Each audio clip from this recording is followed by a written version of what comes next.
كل من عليها فان ويبقى وجه ربك ذو الجلال والإكرام. الحمد لله كفى وسلام على عباده الذين اصطفى. أما بعد فأعوذ بالله من الشيطان الرجيم. بسم الله الرحمن الرحيم. وهو يتولى الصالحين. وقال الله تبارك وتعالى إن ربي لغفور شكور. سبحان ربك رب العزة عما يصفون وسلام على المرسلين والحمد لله رب العالمين. اللهم صل على سيدنا محمد وعلى آل سيدنا محمد وبارك وسلم. اللهم صل على سيدنا محمد وعلى آل سيدنا محمد وبارك وسلم.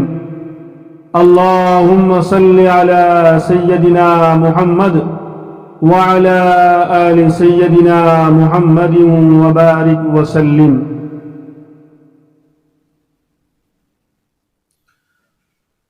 میرے بہت ہی مکرم اور محترم مولانا اطہر صاحب اور دیگر علماء کرام اور عزیز ساتھیوں اور پردے میں بیٹھ کر سننے والی میری اسلامی مائیں اور بہنیں، یہ مجلس صرف اور صرف دینی مجلس ہے. ہم اور آپ جو جمع ہوئے ہیں وہ دین کے لیے جمع ہوئے ہیں، اور اللہ تبارک و تعالی اس مجلس پر کیا دے گا، دیکھنے میں تو بہت معمولی اور بہت مختصر نظر آ رہی ہے کہ چند لوگ بیٹھے ہیں، لیکن بات کس کی جا رہی ہے؟ جس کی بات ہوتی ہے تو بات اگر بڑے کی ہے تو مقام بڑھ جایا کرتا ہے. تو یہاں اللہ اس کے رسول کی بات ہونے جا رہی ہے، اور اللہ اس کے رسول سے بڑھ کر کوئی نہیں، تو پھر یہ مجلس سے بڑھ کر کوئی مجلس ہو نہیں سکتی. اس کی فضیلتیں بہت ساری روایتوں میں محمد الرسول اللہ صلی اللہ علیہ وسلم نے بیان فرمائی. کل قیامت کا منظر ہوگا، وحشت ناک ہولناک منظر ہوگا. سورج جو آج کروڑوں کلومیٹر دور ہے اس دن بالکل سر پر ہوگا. زمین آج مٹی اور پتھر کی ہے، کل قیامت میں یہ تانبے اور پیتل کی طرح پگھل نہیں ہوگی، کھول نہیں ہوگی. جب سورج سر پر آ جائے، سوچو آج اتنی دور ہونے کے باوجود گرمی کے موسم میں ہم اس کی دھوپ برداشت نہیں کر پاتے، کل قیامت میں وہ بالکل سر پر آ جائے گا. تو ہر شخص نفسا نفسی کے عالم میں ہوگا، اپنے اپنے گناہوں کے بقدر پسینے میں ڈوبا ہوا ہوگا. لیکن ایسے خطرناک اور وحشتناک ماحول میں کچھ اللہ کے بندے اللہ کے عرش کے سائے میں اور موتیوں کے منبروں پر بیٹھے خوش خرم ہوں گے اور مسرور ہوں گے، خوش ہوں گے. فرمایا رسول اللہ صلی اللہ علیہ وسلم نے، وہ انبیاء اور شہداء نہیں ہوں گے.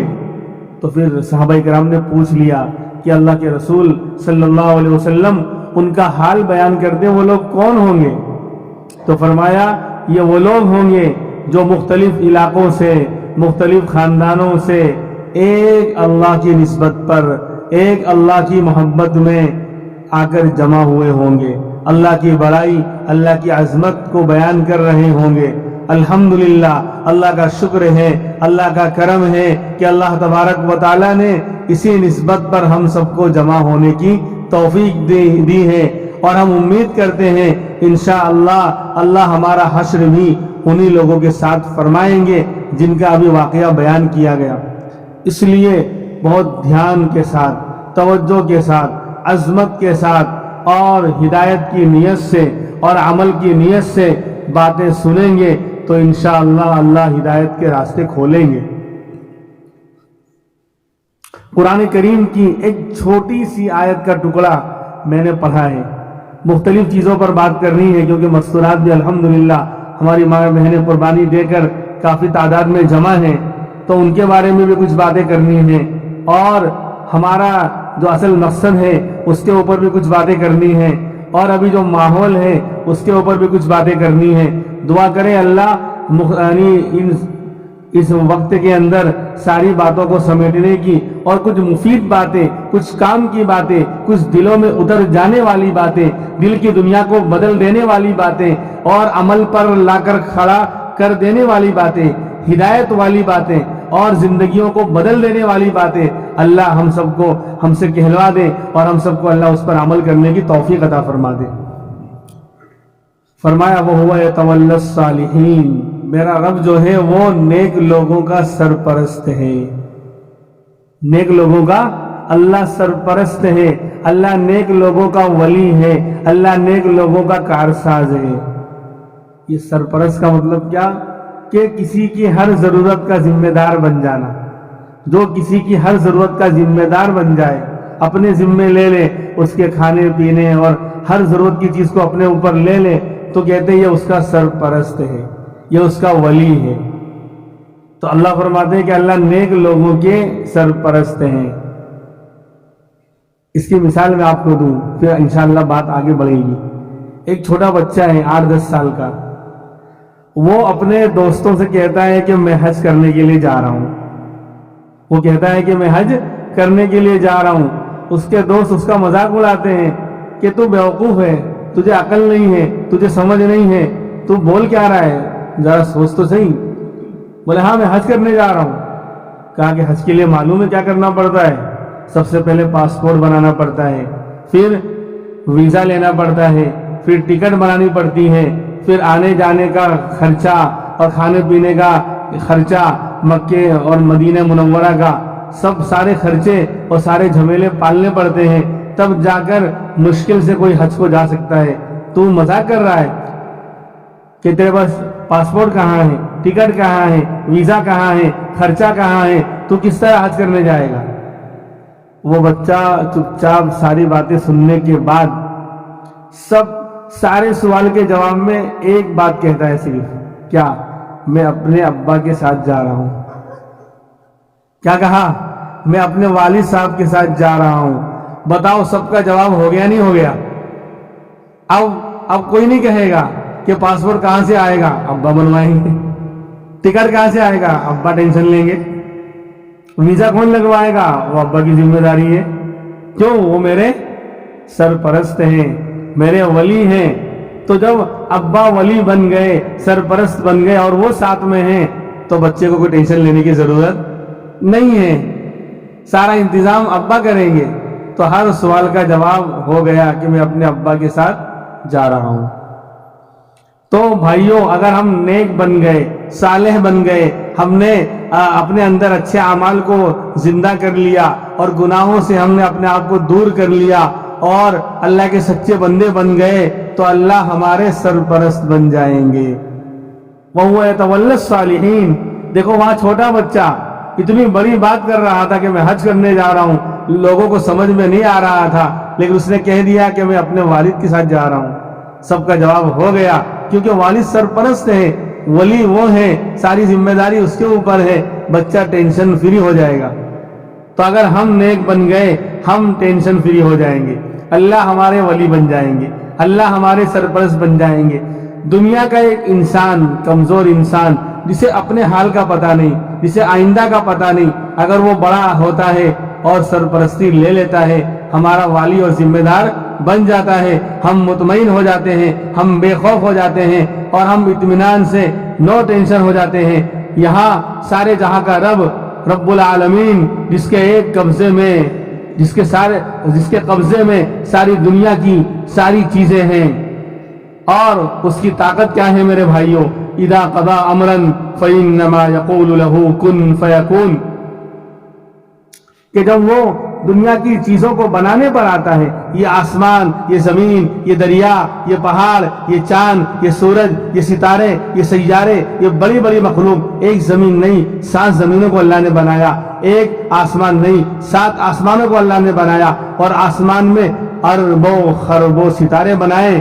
اس کے بنانے میں اس کو بہت بڑی اسکیم بنانے کی ضرورت نہیں پڑی، بڑے بڑے مشورے اور بڑی بڑی میٹنگیں کرنے کی ضرورت نہیں پڑی اور ہزاروں لاکھوں کروڑوں انسانوں کو اور مزدوروں کو کام پہ لگانے کی ضرورت نہیں پڑی اور اربوں خربوں پیسے اور مال کی ضرورت نہیں پڑی. اس کی طاقت یہ ہے اذا قضى امرا فانما يقول له کن فیکون. جب وہ کسی چیز کو وجود میں لانے کا اور پیدا کرنے کا ارادہ کر لیتا ہے تو میرے بھائیوں وہ کہتا ہے کن ہو جا فیکون, وہ چیز ہو جاتی ہے, وہ وجود میں آ جاتی ہے. اتنی زبردست طاقت کا مالک جب ہمارا ولی بن جائے گا, ہمارا سرپرست بن جائے گا, دنیا کی کوئی مصیبت, دنیا کی کوئی طاقت ہمیں نقصان نہیں پہنچا سکتی, ہمیں ہمارا کچھ بگاڑ نہیں سکتی اگر اللہ ہمارے ولی بن جائے. بہرحال تو اللہ کی طاقت ہے کہ بس کن فیکون کا مالک ہے وہ. یہ بھی سمجھانے کے لیے ہے دنیا میں کہ وہ کہتا ہے ہو جا, اس کو کہنے کی بھی ضرورت نہیں ہے, اس کا ارادہ کر لینا ہو جانا ہے.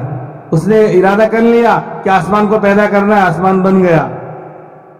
اس نے ارادہ کر لیا فلاں چیز کو پیدا کرنا ہے, وہ آ گئی, وہ بن گئی, وجود میں آ گئی. اور میرے بھائیوں آج یہ اللہ کی طاقت ہے کہ ہم اس اللہ کو راضی کر لیں اور نیک بن جائیں, صالح بن جائیں, یعنی اپنی چاہت اپنی من چاہی کو چھوڑ دیں, اس رب کی چاہت پر آ جائیں. کل جنت میں یہ منظر ہمارے ساتھ ہو, ہم جو چاہیں گے وہ ہوگا. یعنی اللہ کہتے ہیں میرے بندے دنیا میں تو اپنی من کی چاہت کو میرے رب کی چاہت پر قربان کر دے, کل تیرا رب اپنی چاہت کو تیری چاہت پر قربان کر دے گا. جنت میں ہی ہوگا, جنت میں یہی ہوگا. جسے اللہ کی طاقت ہے نا یہ کہ اللہ جو چاہتا ہے وہ ہو جاتا ہے, وہ فعال لما یرید, اس کے ارادے اور اس کی چاہت کے آگے کسی کی چلنے والی نہیں. وہ جو چاہتا ہے وہ ہوتا ہے. کل جنت میں ہم جو چاہیں گے وہ ہوگا. پرندہ اڑ رہا ہوگا اور دل میں آیا کاش اس کا کباب, ابھی کباب نکلا نہیں, وہ کٹ گیا, پیس بن گئے اور فرائی ہو گیا اور سامنے ڈش میں آ گیا. بندے نے کھایا, ہڈیاں پھینکی, کم نہیں ہوئی. دنیا میں تو بولے ایک پرندہ کم ہو گیا, بولے دھیان سے کھانا یہ ختم ہو جائے گا. جنت کی نعمتوں میں یہ دنیا کی نعمت کتنی بھی بڑی ہو, کتنی بھی زیادہ مجھے اور آپ کو مل جائے, دنیا کا مال مل جائے, عہدے مل جائے, یہاں کے خزانے مل جائے, ساری نعمتیں دنیا کی مل جائے, لیکن دو خطرے ہمیشہ رہیں گے. دو خطرے, ایک کہ یہ نعمت مجھ سے چھین جائے, ختم ہو جائے, کوئی لے جائے چھین کر اور ختم ہو جائے کتنی بھی زیادہ ہو. اور دوسرا ٹینشن کیا, میں ہی یہاں سے چلا جاؤں, مجھے روک دیا جائے, میرے اوپر بین لگ جائے, ہاتھ مت لگانا, یا مجھے ہی دنیا سے اٹھا لیا جائے, موت آ جائے. جنت میں یہ دونوں ٹینشن نہیں ہوں گے, لا مقطوعہ ولا ممنوعہ, نہ ان نعمتوں پر بین لگے گا نہ وہ ختم ہوں گی. ان کو استعمال کرنے سے, یوز کرنے سے نہ بین لگے گا, پابندی لگے گی کہ ڈونٹ ٹچ, چھونا نہیں, ایسا نہیں ہوگا. اور ولا مقطوعہ, اور نہ وہ ختم ہوں گی. کیوں ہم نے یہاں رب کی چاہت پر اپنی چاہت کو قربان کیا, تو کل رب جو ہے ہماری اپنی چاہت کو ہماری چاہت پر قربان کر. بندے بول, جو چاہے گا وہ ہوتا رہے گا.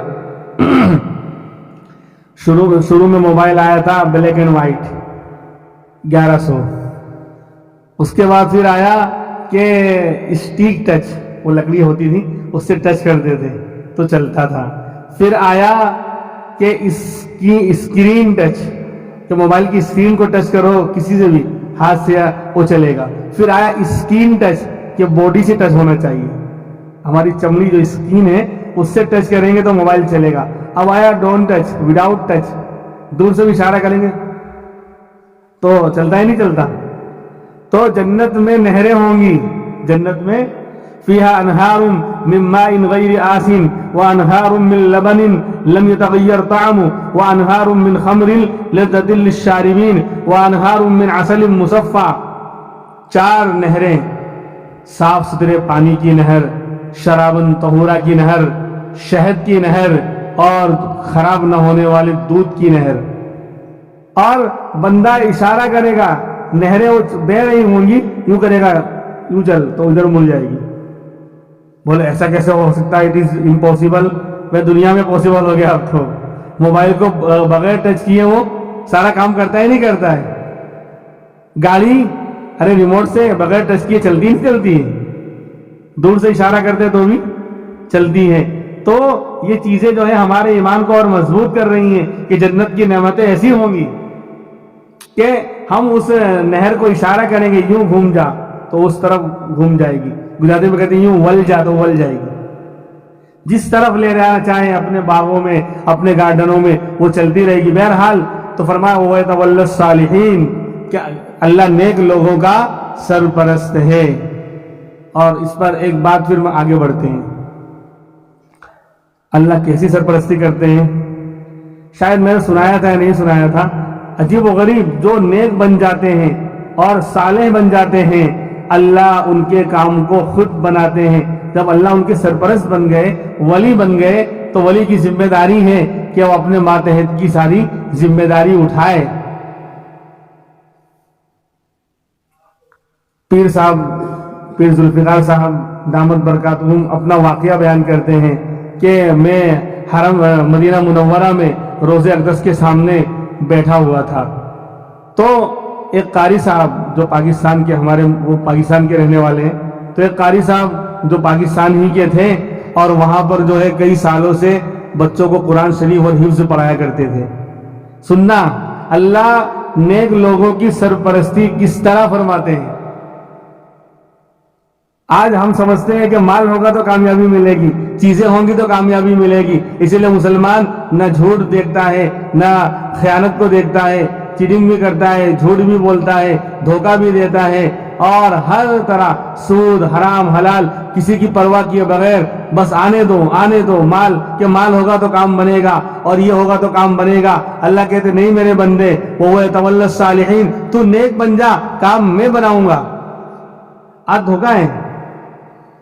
میری اور آپ کی ذمہ داری، بات یاد آ رہی ہے، میری اور آپ کی ذمہ داری ہے اعمال کو ٹھیک کرنا، حالات کا ٹھیک کرنا میرے اور آپ کی ذمہ نہیں ہے۔ لیکن آج کیا ہے، آپ جاؤ کسی کو دعوت دینے کہ بھائی چل نماز کی طرف آ جا، مسجد کی طرف آ جا، اور دین کی طرف آ جا، اللہ کے راستے کی طرف آ جا، تو کیا کہے گا ابھی میرے حالات تھوڑے صحیح نہیں ہیں، کاروبار کا پرابلم ہے، یا بیماری کا مسئلہ ہے، یا گھر میں جھگڑے ہیں، یا کچھ کورٹ کا مسئلہ ہے، یہ میرے حالات ٹھیک ہو جائے پھر میں آؤں گا، یعنی میں حالات ٹھیک کر لوں پھر میں آؤں گا۔ یہ غلط ہے، الٹی چار ہم لوگ چل رہے ہیں۔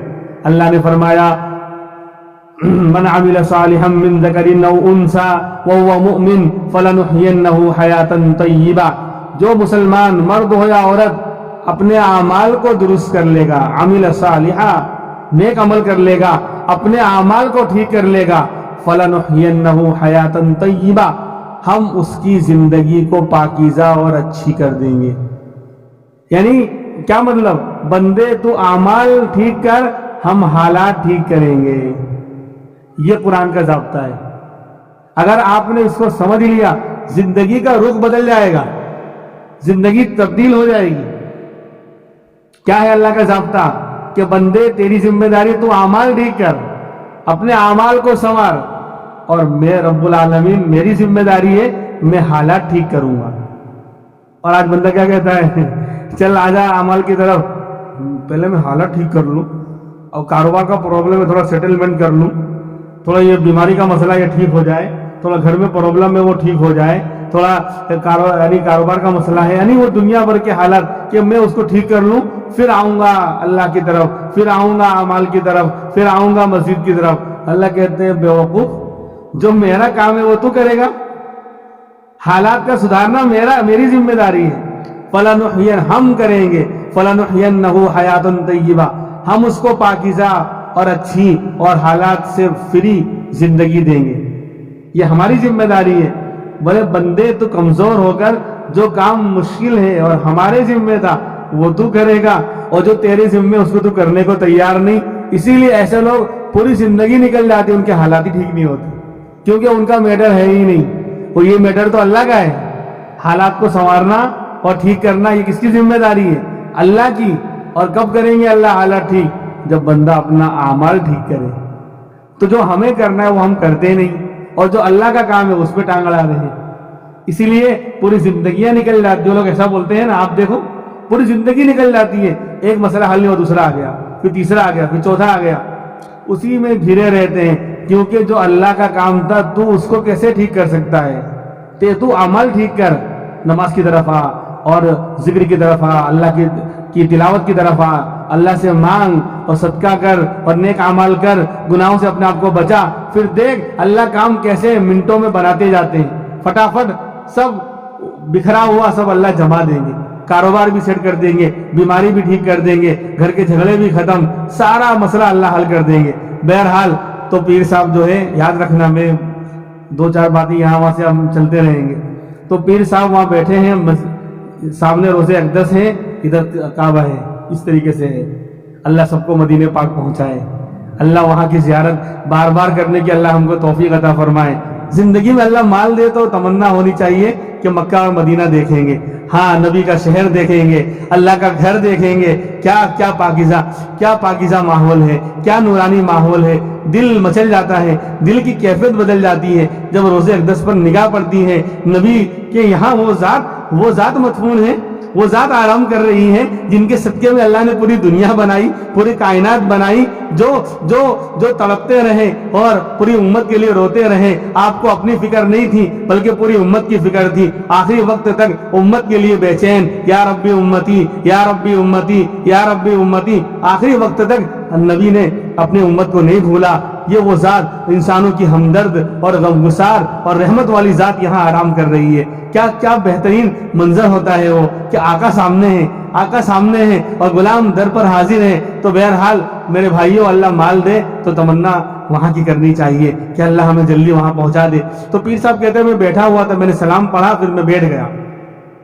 وہ ہمارے قاری صاحب آئے جو پاکستان کے تھے، اور وہاں کئی سالوں سے وہاں پر بچوں کو قرآن شریف وغیرہ پڑھایا کرتے تھے۔ وہ آئے، ان کا چہرہ ایک دم اترا ہوا ہے، ایک دم بالکل ٹینشن میں ہے، آ کر میرے پاس بیٹھ گئے۔ میں نے کہا قاری صاحب کیا حال ہے، خیریت تو ہے؟ آپ کا چہرہ اترا ہوا ہے، آپ بے چین ہیں، پریشان ہیں، کوئی پرابلم؟ کہا کہ ہاں، کہ اللہ نے مجھے 9 بیٹے دیا، اللہ نے مجھے 9 لڑکے، 9 سب کے سب بیٹے ہیں۔ تو جب میں بچے چھوٹے تھے تب تو کیا کہتے ہیں سب کچھ ٹھیک ٹھاک چل رہا تھا، میری تنخواہ اور جو میری پگار تھی وہ بھی کافی ہو جاتی تھی، اور مکان جو تھا وہ بھی 2-3 روم کا تھا، کافی ہو جاتا تھا۔ لیکن بچے بڑے ہونے لگے اور سب کو میں نے جو ہے دیندار بنایا، سب کو میں نے عالم، حافظ اور مفتی بنایا ہے۔ یعنی بڑا بیٹا مفتی بن چکا ہے، دوسرا پڑھ رہا ہے، عالم بن چکا ہے، وہ مفتی بن رہا ہے، اور تیسرا بیٹا عالم بن رہا ہے، چوتھا بھی اور پانچواں بھی، یعنی حافظ تقریباً سب ہو چکے ہیں، ایک کے بعد ایک سب کی لائن لگی ہوئی ہے۔ سب کو میں نے جو ہے عالم، حافظ اور مفتی بنایا ہے، کچھ بن گئے ہیں، کچھ پڑھ رہے ہیں ابھی۔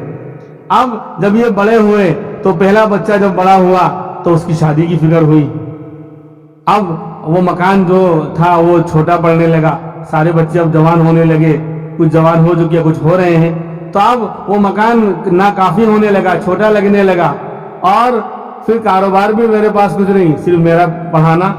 ابھی تو یہ بچے پڑھ کر فارغ ہی ہو رہے ہیں، جسے آج کل بولتے ہیں نا، ہاں دین کی تعلیم حاصل کرنے والوں پر بجائے ان کی ہمت بڑھانے کے، ان کا حوصلہ بڑھانے کے، میری مائیں بہنیں سنیں، یہ دینی تعلیم یہ مدرسوں میں بیٹھ کر اور یہ مکاتب میں بیٹھ کر جو ان کی دل کی دنیا بدلی جا رہی ہے، جو ان کے اللہ اس کے رسول کی محبت کو کوٹ کوٹ کر ان کو پلایا جا رہا ہے، یہ وہ تعلیم ہے۔ یہاں انسان بنائے جاتے ہیں، یہاں اخلاق سکھائے جاتے ہیں، یہاں پتہ چلتا ہے ماں کون ہے اور باپ کون ہے، ماں کا کیا حق ہے اور باپ کا کیا حق ہے۔ میرے پاس ٹائم نہیں ہے ورنہ میں آپ کو بتاتا کہ لوگ جو ہے کیسے یعنی قربانیاں دے دے کر۔ تو بہرحال آج کا ماحول جو ہے یعنی بے دینی والا ماحول اتنا غالب آ گیا کہ لوگ جو دینی تعلیم خود نہیں دلاتے اپنے بچوں کو، لیکن جو دلا رہا ہے ان کی بھی ہمت اور ان کے بھی حوصلے توڑتے ہیں۔ یہ میرے ساتھ بھی ہوا ہے، میں بھی اسی لائن کا ہوں۔ اور جب ہم لوگ پڑھتے تھے لوگ فقرے کستے تھے کہ پڑھ کے کیا ہوگا، پڑھ کے کیا ملے گا اور کہاں سے کھائے گا، کیا کہتے تھے، کہاں سے کھائے گا۔ اور ابھی بہت زیادہ عمر نہیں ہوئی، ابھی 40 بھی نہیں پہنچی ہے، لیکن اللہ نے دین کی خدمت میں اور علم دین کی خدمت میں لگایا۔ اب وہی لوگ بولتے ہیں کتنا کھائے گا، اب وہی لوگ کیا بولتے ہیں، کتنا کھائے گا۔ جو پہلے کہتے تھے کہاں سے کھائے گا، کہاں سے آئے گا اور کدھر جائے گا اور کیا تو کر پائے گا, تجھ سے کچھ بن نہیں پائے گا. اب کہتے ہیں کتنا کھائے گا اور کب تک کھائے گا, روزانہ دعوتیں. تو رزق وہ تول الصالحین, اس جملے کو یاد رکھنا کہ وہ اللہ نیک لوگوں کا, ہم نیک بن گئے اللہ سرپرست بن جائیں گے, وہ ہمارے کام بنائیں گے. بہرحال وہ قاری صاحب اپنی داستان سنا رہے ہیں کہ 9 بیٹے ہیں اور سب کو میں نے دین پر لگا دیا, کچھ مفتی عالم بن گئے, کچھ پڑھ رہے ہیں, کچھ حافظ بن گئے ہیں. اب مسئلہ کھڑا ہو گیا, مکان بھی چھوٹا ہے, اب بہو آئے گی, شادی کروں گا تو اس کو کہاں ٹھہراؤں گا, تنخواہ بھی اتنی نہیں ہے. تو اب رشتہ داروں نے بھی تانا مارنا شروع کر دیا. ہوتا ہے ایسا, بولے میرے دوست اور رشتہ دار مجھے تانا مارنے لگے, اور یہ کہا کہ بھائی سب کو بنانا عالم ضروری تھا, 2-3 کو بنا دیتے, 2-3 کو کاروبار میں لگا دیتے, اب تک کچھ کما لیتے اور کچھ ٹھیک ٹھاک معاملہ ہو جاتا, مکان بھی بن جاتا اور کام بھی چل جاتا. ایسا کس نے کہا کہ سب کو ہی عالم بنا دیا جاوے؟ اب آپ دیکھو آپ کہاں سے کھاؤ گے, کہاں سے مکان لاؤ گے, اور رشتے بھی نہیں آ رہے. لوگ آتے اور معلوم ہوتا کہ ہے تو سب نیک لیکن ہے انیک, نیک بھی ہے اور گجراتی والا ایک سے زیادہ ہے, اور مکان چھوٹا ہے, کہاں رہے گی ہماری بچی, کہاں رہے گی؟ ہم نے اگر بچی یہاں دے دی اور نکاح کر دیا, کاروبار بھی نہیں ہے, تو لوگ تانے مار رہے ہیں, رشتہ دار بھی الٹا سیدھا بول رہے ہیں. یہاں تک کہ اس کے سگے ماموں نے بھی مجھے تانا مارا بچوں کے کہ تم نے یہ کیا کیا, اپنی دنیا خراب کر لی. اب بولو کرو شادی, اب کہاں ہوتی ہے میں دیکھتا ہوں. اس طرح کہ آج بالکل میرا یعنی دماغ ہل گیا کہ میں نے کون سا ظلم کر دیا, کون سا جرم کر دیا. میں نے بچوں کو نیک بنایا ہے, اچھی تربیت کی ہے, شاندار ان کو پڑھایا ہے, اور مدینہ منورہ کا ماحول ان کو ملا ہے, اور لوگ تانا مار رہے ہیں. تو میں آج آپ سے دعا کرانے کے لیے آیا ہوں کہ تو میں نے کہا, پیر صاحب کہتے ہیں قاری صاحب اتنا بڑا در ہے, آپ مجھ سے کیا, ایک کام کرو, ہم روزہ اقدس پہ چلتے ہیں, پہلے درود و سلام پیش کریں گے, پھر اللہ سے مانگیں گے اور نبی کو وسیلہ بنائیں گے. اللہ کے رسول سامنے موجود ہیں, بھائی میرے نبی قبر مبارک میں زندہ ہیں. علماء دیوبند اہل سنت والجماعت کا عقیدہ ہے سارے انبیاء اپنی قبروں میں زندہ ہیں, اور باقاعدہ ہم جب وہاں پہنچتے ہیں تو الصلاۃ والسلام علیکا یا رسول اللہ وہاں پڑھتے ہیں, کیونکہ وہاں نبی سامنے ہیں, سن رہے ہیں اور جواب بھی دیتے ہیں. یہ تو اور بات ہے کہ ہمارے کان اس کو سن نہیں پاتے, لیکن حدیثوں میں ہے کہ جب روبرو روزے اقدس پر کوئی امتی درود و سلام کا نذرانہ پیش کرتا ہے تو آپ سنتے ہیں اور جواب دیتے ہیں. خیر, تو بولے میں اٹھا ان کو لے کر قاری صاحب کو, چلو ہم نے دعا کی خوب روز ہو کر اللہ سے مانگا. اب کیا ہوا, 2-4 دن کے بعد, 2-4 دن ہی گزرے تھے کہ پھر میں بیٹھا ہوا تھا وہی مسجد نبوی کے اندر, اور وہ قاری صاحب بہت تیزی میں آئے اور ہاتھ میں کوئی تھیلا اور کوئی پنی ونی ہے وہ لے کر آئے, ایک دم بالکل تیزی میں دوڑتے ہوئے, اور خوشی کے اندر ایک دم ایسا لگ رہا تھا کہ آج بہت خوش ہیں. یہ آ کر ہی کہنے لگے سلام کرنے کے بعد فوراً کہ حضرت ہو گیا کام ہو گیا. میں نے کہا کیا ہو گیا, اتنے خوش نظر آ رہے ہو کہ کام ہو گیا؟ بولے سب کا کام ہو گیا, سب کا کام ہو گیا. تو پھر انہوں نے کہا بھائی بتاؤ کیا مسئلہ ہے. کہا کہ ہم کو معلوم ہوا کہ ہمارے پاکستان کے ایک انجینئر صاحب بھی یہی رہتے ہیں اور ان کا انتقال ہو گیا. وہ بھی بڑے نیک تھے اور ان کے گھر میں بچیاں ہیں, جوان ہیں اور نیک ہیں, ان کی اہلیہ بھی نیک ہیں. تو میں نے اپنی بیوی سے کہا چلو اللہ کا نام لے کر بڑے بیٹے مفتی صاحب کا رشتہ لے کر چلتے ہیں. اللہ سے ہم نے بہت دعا کی اور صدقہ کیا, اور بہت ڈرتے ہوئے کہ انجینئر صاحب بڑے اچھے نیک آدمی تھے, ان کو اٹیک آ گیا تھا, انتقال ہو گیا تھا, تو ان کی اہلیہ ہیں اور بچیاں ہیں, چلو ان کی بچی سے اپنے بچے کا رشتہ کرتے ہیں اور بات ڈالتے ہیں. اب میں باہر بیٹھا, میری اہلیہ میری بیوی جو ہے گھر کے اندر گئی ان کی اہلیہ سے بات کرنے کے لیے. 2-5 منٹ کے بعد ایک دم سے باہر نکل کر آئی میرے پاس. میں گھبرا گیا کہ لگتا ہے ریجیکٹ ہو گیا, کیونکہ جب بات ٹوٹتی ہے فوراً پتہ چل جاتا ہے. تو میں ایک دم گھبرایا کہ شاید لگتا ہے یہاں پر بھی معاملہ نہیں بنا, کینسل ہو گیا, کیونکہ فوراً 2-5 منٹ کے بعد ہی وہ باہر آ گئی. اور آ کر ان کا ایک دم سانس چڑھ رہا ہے, ایک دم ان سے بولا نہیں جا رہا ہے کہ بولے ہو گیا, سب کا ہو گیا, سب کا. بولے کیا سب کا ہو گیا؟ ارے ہوش میں تو ہے, تو کیا بول رہی ہے؟ ہم بڑے بچے کا رشتہ لے کر آئے ہیں, تو کہہ رہی سب کا ہو گیا, کیا سب کا ہو گیا؟ پھر اس نے کہا کہ ان کی 9 بیٹیاں ہیں، ان انجینئر صاحب کی 9 بیٹیاں ہیں، اور 9 بیٹیاں جو ہے ہمارے بیٹوں کے بالکل ایج، ان کی عمر برابر ہیں. یعنی ہمارا پہلا بیٹا جو اتنے سال کا ہے، اس کے بعد دوسرا بیٹا 2 سال کا فرق ہے، تو ان کی بچیوں میں بھی 2 سال 1.5 سال کا فرق ہے. تو ہمارے بچے کو ہر بچی بالکل سیٹ ہو رہی ہے. تو ابھی تو انہوں نے کہا کہ سب کا رشتہ منظور، لیکن ابھی تو نکاح بڑے بیٹے کا ہوگا. اس کے بعد جب سب کا وقت آتا رہے گا، سب کا نکاح ہوتا رہے گا. وَهُوَ يَتَوَلَّى الصَّالِحِينَ، اللہ نیک لوگوں کا سرپرست ہے. نیک بنے نا، خود بھی نیک بنے، اپنے بچوں کو علم دین سکھلایا، عالم اور مفتی بنایا، تو اللہ نے ایک کا رشتہ نہیں، سب کا رشتہ ایک ساتھ کر دیا. سوچا بھی نہیں تھا. اللہ بڑے قدردان ہیں، اللہ بڑے قدردان ہیں.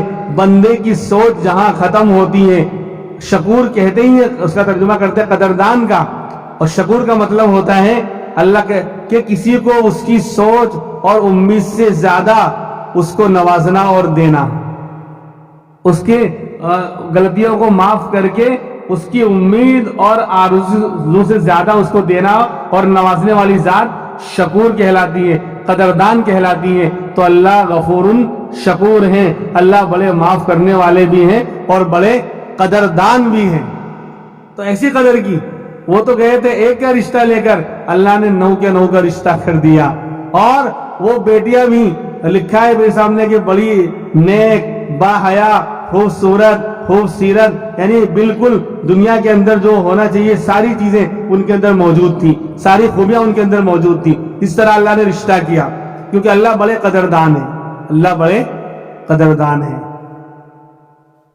کیسے قدردان ہیں؟ کہ ہم پر حالات آتے ہیں، مصیبت آتی ہے، ہم لوگ شکوے کرتے ہیں نا، شکایت کرنے لگ جاتے ہیں.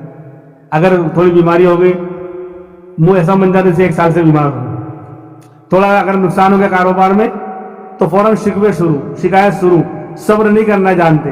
لیکن اللہ کا حال کیا ہے؟ ان مع العسر یسرا وان مع العسر یسرا، کہ ایک تنگی اور ایک پریشانی کے بعد 2 راحتیں ہیں. اللہ قدردان ہے کہ میرے بندے تجھ پر ایک مصیبت آئی، ایک پریشانی آئی اور ایک حالت آئی، اگر تو اس پر صبر کر لے گا، شکوہ نہیں کرے گا، شکایت نہیں کرے گا، تو میں اس ایک مصیبت کے بدلے میں 2 راحتیں اور 2 نعمتوں سے نوازنے والا ہوں. اسی لیے شاعر نے عربی میں کہا اذا اشتدت بك البلوى ففكر في الم نشرا فعسر بين يسرين اذا فكرته فافرح. اے انسان، جب تجھ پر مصیبتیں بڑھ جائیں، مصیبتوں کا پہاڑ ٹوٹ جائے، کاروبار میں نقصان ہو گیا، یا بیماری آ گئی، کسی کا انتقال ہو گیا، تجھ پر کوئی مصیبت آ جائے تو تو کیا کر؟ ففکر فی الم نشرا، سورہ الم نشرا میں غور کر، سورہ الم نشرا کے اندر غور کر. کیا ہے اس کے اندر؟ فعسر بین یسرین، ایک تنگی کے ساتھ 2 آسانیاں ہیں.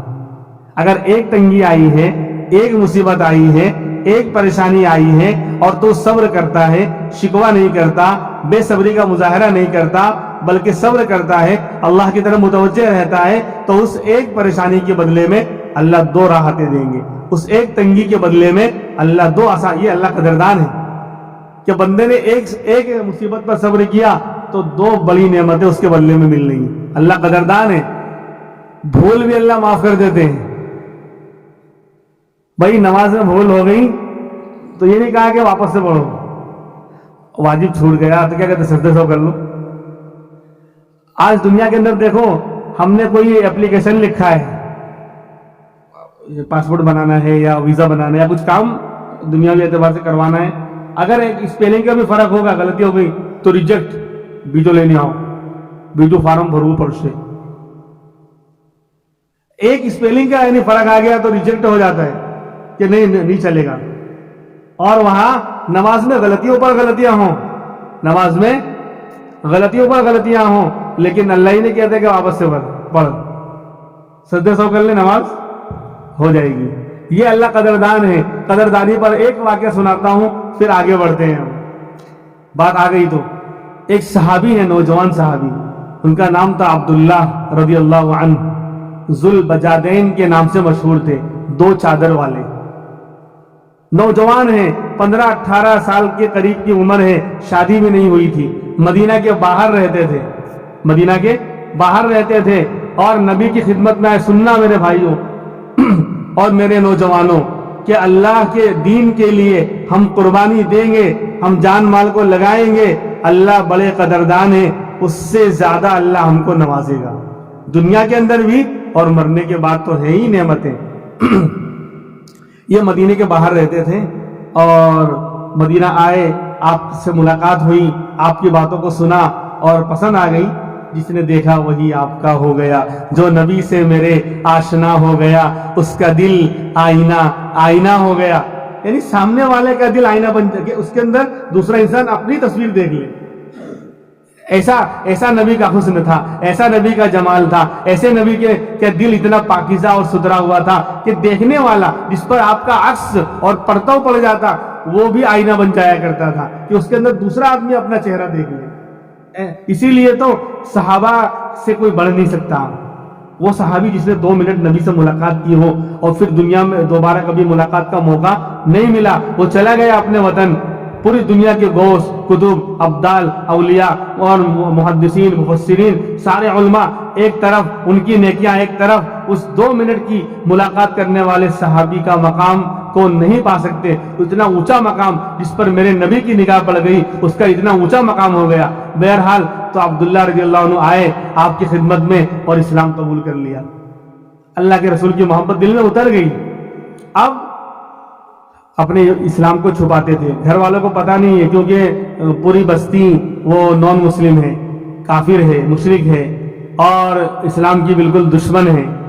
تو گھر والے, چچا باپ نہیں تھے ان کے, چچا تھے اور والدہ تھی اور دوسرے رشتہ دار تھے, اور یہ بڑے مالدار, بڑے نازوں میں چچا ان کو رکھتا تھا, شاندار کپڑے اور شاندار چیزیں ان کو کھلایا کرتا تھا. اور کہتے ہیں نا کہ مشک کی خوشبو چھپ نہیں سکتی تو ایمان کی خوشبو بھی چھپ نہیں سکتی. پتہ چل گیا, چچا کو معلوم ہو گیا کہ یہ مدینہ جاتے ہیں اور انہوں نے اسلام قبول کر لیا ہے. تو ایک دن چچا نے کہا کہ 2 آپشن ہے تمہارے پاس, یا تو اسلام کو چھوڑ دو, ایمان چھوڑ دو, یا تو ہمارا گھر چھوڑ دو. ایک دم سے سارے اتنی نعمتوں میں پلنے والا نوجوان اس کو ایک دم سے یہ بات کہہ دی کہ اسلام چھوڑو یا تو ہمارا گھر چھوڑو. اگر یہاں رہنا ہے تو اسلام چھوڑنا پڑے گا. لیکن جس نے نبی کی صحبت پالی ہو, نبی کی نگاہ جس پر پڑ گئی ہو اور جس کا دل بالکل منور اور نورانی ہو چکا ہو, فوراً انہوں نے کہہ دیا کہ گھر چھوڑ سکتا ہوں, در چھوڑ سکتا ہوں, ساری دنیا کی نعمتیں چھوڑ سکتا ہوں, لیکن مصطفیٰ کا در نہیں چھوڑ سکتا, امام الانبیاء کا در نہیں چھوڑ سکتا, اللہ کے رسول کا در نہیں چھوڑ سکتا, کلمہ اور ایمان نہیں چھوڑ سکتا, اللہ رسول کی محبت کو نہیں چھوڑ سکتا. سب کو ریجیکٹ کر دیا, چھوڑ دیا اور گھر سے نکل گئے. اور جب باہر نکلنے لگے چچا نے بولا ادھر آؤ, ادھر آؤ. بولے کپڑے بھی تو ہمارے ہیں, یہ کپڑے بھی اتارو, یہ کپڑے بھی ہمارے ہیں. آج اس نوجوان جو نعمتوں میں رہتا تھا, شاندار کپڑے پہنا کرتا تھا, آج ایمان کی خاطر, نبی کی محبت کی وجہ سے آج بدن سے کپڑے بھی اتارے جا رہے ہیں. اس کو بالکل برہنہ کیا جا رہا ہے. لیکن جب ماں سے رہا نہیں گیا, ماں نے ایک چادر بڑی ان کی طرف پھینک دی تاکہ وہ اس کو اوڑھ لے. انہوں نے چادر کے 2 ٹکڑے کیے, لمبی چادر دی, ایک کو لنگی کی جگہ پر باندھ لیا, ایک کو اپنے کندھے پر سر پر رکھ لیا اور اسی حال میں گھر سے نکل گئے. وہ کپڑے اتار کر چچا نے لے لیے اور پہنچے اللہ کے رسول کی خدمت میں.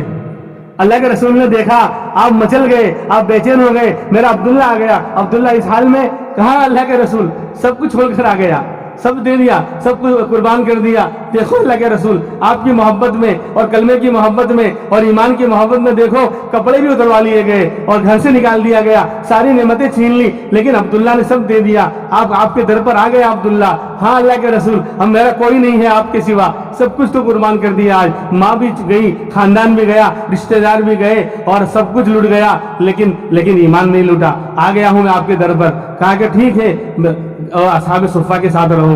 وہ جو صفہ جو چبوترا تھا اب تو مسجد کے اندر آ گیا ہے. جن لوگوں کا کوئی گھر نہیں ہوتا تھا, در نہیں ہوتا تھا, جن کا کوئی کھانے پینے کا یا مکان کا انتظام نہیں ہوتا تھا, تو وہ لوگ بیچارے نبی کے جو ہے مہمان بن کر اسی چبوترے پر, مسجد کے سامنے چبوترا تھا, اونچا اوٹلا جو ہم اوٹلا بولتے ہیں, اوٹلا تھا بڑا, اسی پر وہ لوگ یعنی پڑے رہتے تھے. ملی تو روزی, نہیں تو روزہ. غریب لوگ تھے, نہ ان کا کوئی کاروبار ہے, نہ کھانا ہے, نہ پینا ہے. کہیں سے آ گیا تو کھا لیا, نہیں تو روزہ.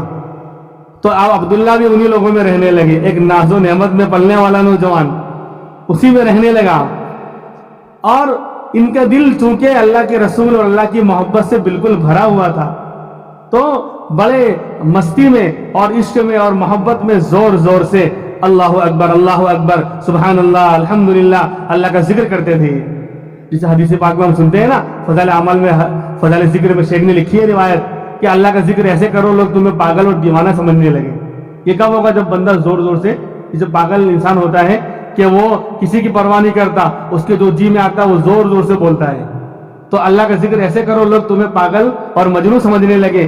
تو یہ تو واقعی اللہ کے رسول کی محبت میں پاگل اور دیوانے تھے. تو اب زور زور سے اللہ کا ذکر کرتے تھے کیونکہ دل میں کوئی سا ہی نہیں, صرف اللہ اس کے رسول ہے اور کوئی ہے ہی نہیں. تو دل سے یہ زور زور سے ذکر کرتے تھے. ایک مرتبہ زور زور سے یہ ذکر کر رہے تھے, حضرت عمر نے دیکھ لیا تو بلا کر ان کو ڈانٹنے لگے کہ عبداللہ تم دکھلاوا کرتے ہو, تم ریاکاری کرتے ہو, اس طرح ذکر کرنا ایسا کرو. اللہ کے رسول نے سن لیا, کہا اے عمر عبداللہ کو کچھ مت بولو, یہ شخص ریاکار نہیں ہے, یہ دکھلاوا کرنے والا نہیں ہے, یہ سچا عاشق ہے, یہ دل سے جو ہے ہمیں یاد کرتا ہے, اللہ کو یاد کرتا ہے, یہ مخلص ہے, سچا پکا مسلمان ہے. اے عمر آج کے بعد عبداللہ کو کچھ مت بولنا. اللہ کے رسول نے ڈانٹ دیا. اب کیا ہوا؟ ایک مرتبہ جنگ میں اللہ کے راستے میں جہاد میں نکلنے کا موقع آیا. حضرت عبداللہ بھی نبی کے ساتھ ہیں اور صحابہ کرام بھی آپ کے ساتھ ہیں. اب راستے میں اللہ کے راستے کے اندر ایک جگہ پر رات میں ٹھہرے. آج کی طرح نہیں کہ ہم مسجدوں میں یا کوئی شاندار جگہ میں ہوٹل میں ٹھہرتے ہیں. وہ تو عرب کا علاقہ آج بھی پتھر ہے. اب مکہ سے مدینے کا سفر کریں, ایسا لگتا ہے کہ انسان ہے بھی کہ نہیں, یہاں پر پتھر ہی پتھر نظر آتے ہیں. حالانکہ اتنی ترقی ہو گئی, اتنی زیادہ فیسلٹی ہو گئی, لیکن آج بھی بیچ میں بہت سے علاقے ایسے آتے ہیں کہ دور دور تک صرف پتھر اور پہاڑ ہی نظر آتے ہیں, ایک انسان بھی نظر نہیں آتا, اور درخت بھی بہت کم نظر آتے ہیں. تو سفر میں جو ہے دور دور لوگ ٹھہرتے تھے, جہاں موقع ملا وہاں رات میں ٹھہر گئے. اب جب راستے میں ٹھہرے ہوئے ہیں تو عبداللہ جو ہے بیمار ہو گئے. یہ عبداللہ جو ہے بیمار ہو گئے, اور اللہ کے رسول کو بتایا گیا کہ حضرت عبداللہ بیمار ہیں. آپ نے کہا کہ نہیں, میں چلتا ہوں, میں دیکھوں گا عبداللہ کو. اب اندھیرے میں آپ آئے, دیکھا تو ان کی طبیعت بہت زیادہ خراب ہے, یعنی ایسا لگ رہا ہے کہ مرض الوفات ہے, اب بچیں گے نہیں. اب نبی آئے, دیکھا یہ زمین پر لیٹے ہوئے ہیں, اب اللہ کے راستے میں جنگل میں زمین پر لیٹے ہوئے ہیں. فوراً ان کا سر آپ نے لیا اور اپنی گود میں رکھ لیا.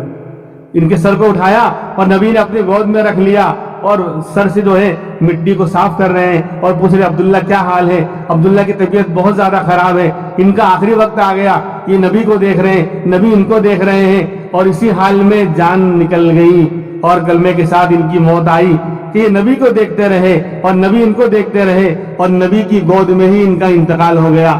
عبداللہ ابن مسعود فرماتے ہیں کاش یہ لاش میری ہوتی, میرا انتقال اس طرح ہوا ہوتا کہ میں نبی کو دیکھتا رہتا اور نبی مجھے دیکھتے رہتے اور نبی کی گود میں دنیا سے جانا نصیب ہوتا. تو عبداللہ کی موت آ گئی. اور بھائیوں, ہم لوگ جانتے ہیں جب کسی کا انتقال ہوتا ہے تو کفن دفن کا انتظام کرنا ہوتا ہے, تو کون کرتا ہے؟ رشتہ دار کرتے ہیں, گھر والے کرتے ہیں. یہاں تو کوئی ہے ہی نہیں, سب کچھ کو لٹا کر آئے تھے نا, گھر کا کوئی انسان ہے ہی نہیں. تو اللہ کے رسول نے فرمایا کہ آپ اپنی چادر اتاری, سننا, اپنی چادر اتاری اور کہا میرے بھائی عبداللہ کو ان چادروں میں کفن دے دو. پیچھے لوٹو, کپڑے بھی اتارے گئے تھے نا, گھر سے جب نکلے تھے تو کپڑے بھی اتروائے گئے تھے اللہ کے لیے, اللہ کے راستے میں. تو اللہ شکور ہے, اللہ قدردان ہے. اس کے راستے میں بندہ اپنے کپڑے تک اتروا دے اور اللہ اس سے بڑھ کر نہ نوازے, یہ ہو نہیں سکتا. کسی نے سوچا نہیں ہوگا کہ امام الانبیاء محمد الرسول اللہ صلی اللہ علیہ وسلم کی پاکیزہ چادر ان کے حصے میں آئے گی اور قیامت تک ان کے بدن سے لگی رہے گی, کیونکہ شہید ہو رہے ہیں نا, شہید زندہ ہوتا ہے, اور آج بھی جہاں وہ دفن ہوں گے ان کا جسم صحیح سالم ہوگا. شہید زندہ ہوتا ہے, وہ چادر بھی اسی طرح ان کے بدن سے لپٹی رہے گی. قیامت میں اسی چادر کے ساتھ اٹھیں گے عبداللہ. تو اللہ کے لیے کپڑے تک لٹوایا, کپڑے تک اتارے گئے تو اللہ کہتے ہیں عبداللہ میں دیکھ رہا ہوں، میں شکور ہوں، میں قدردان ہوں، میرے راستے میں تیرے کپڑے اتارے گئے تو امام الانبیاء کی چادر تیرے قدموں میں ڈال دوں گا۔ ڈالی اللہ نے، کفن کفنایا گیا۔ پھر کہا کہ جب کفن کا تیار ہو جائے اور جنازہ تیار ہو جائے مجھے خبر دو۔ اب چلے گئے، لوگوں نے نہلایا اور چادر میں کفن دیا۔ پھر آپ آئے، آپ نے نماز پڑھائی۔ اب جنازے کو قبر میں اتارنے کا وقت آیا تو کون اترتا ہے؟ گھر والے اترتے ہیں، رشتہ دار قبر میں اترتے ہیں، یہاں تو کوئی ہے ہی نہیں، یہاں تو کوئی ہے ہی نہیں۔ تو خود دنیا نے یہ منظر دیکھا، آسمان و زمین نے یہ منظر دیکھا کہ امام الانبیاء محمد الرسول اللہ خود قبر میں اترے ہیں، خود قبر میں اترے اور کہا ابو بکر سے، حضرت عمر سے، اے یا ابا بکر یا عمر، اپنے بھائی عبداللہ کو میرے حوالے کرو، لاؤ میں اتاروں گا قبر میں۔ اور آپ نے اپنے ہاتھ سے ان کو قبر میں اتارا اور پھر اللہ سے دعا کی، اے اللہ میں عبداللہ سے راضی ہوں، تو بھی ان سے راضی ہو جا۔ حضرت عمر کی چیخیں نکل گئیں، کاش یہ میری لاش ہوتی، کاش یہ میرا جنازہ ہوتا کہ جس کو امام الانبیاء اپنے ہاتھوں سے اندر اتار رہے ہیں، قبر میں اتار رہے ہیں اور رضامندی کا پروانہ اور رضامندی کا اظہار کر رہے ہیں اور اللہ سے دعا کر رہے ہیں، تو عبداللہ کا تو مسئلہ حل ہو گیا۔ تو اللہ قدردان ہے میرے بھائیوں، اللہ قدردان ہے اور اللہ نیک لوگوں کا سرپرست ہے، اس لیے ہم نیک بنیں گے انشاءاللہ۔ اپنے اولاد کی تربیت بھی نیک کریں گے، کیونکہ یہ مدرسہ ہے، تھوڑی تربیت میں بھی بات ہو جائے۔ پتہ نہیں چل رہا ہے کتنے بج رہے، اچھا ہے پیچھے لگائیے۔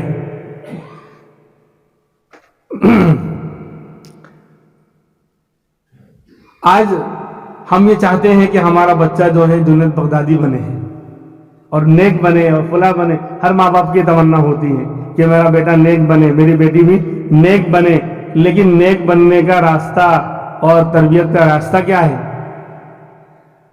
حضرت حسین رضی اللہ عنہ نے کربلا کے میدان میں گردن ایسی کٹا دی۔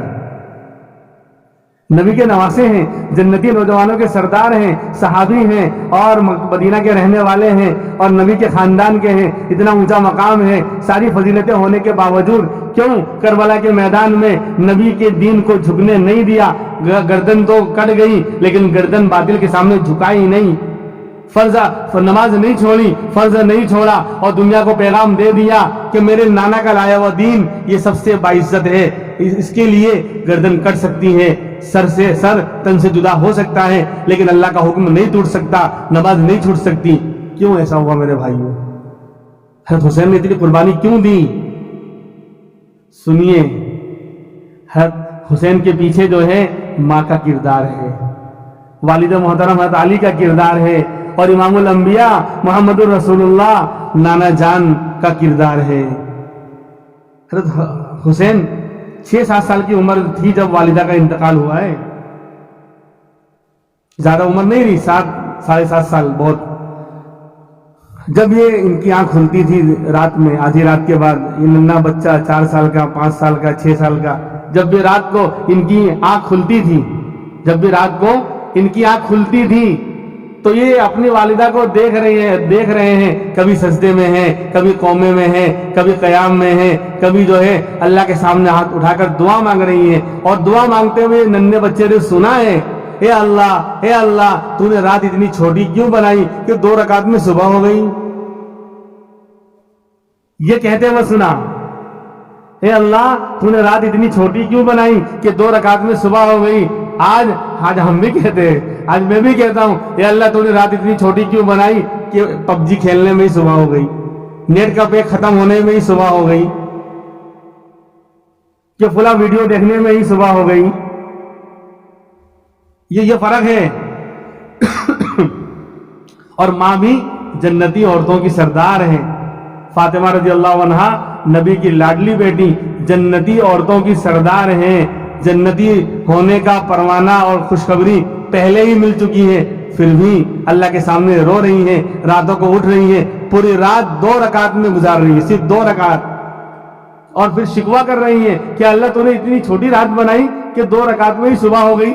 کیسی نماز تھی، کیسا اللہ کا تقویٰ تھا، کیسا دھیان تھا، کیسی اللہ کی محبت تھی، اور یہ منظر وہ ننھا منا حسین دیکھ رہا ہے، وہ دیکھ رہا ہے، ایک دن کا واقعہ نہیں ہے، روز کا واقعہ ہے، روزانہ اس کی آنکھ کھلتی ہوگی، وہ یہ منظر دیکھ رہا ہے۔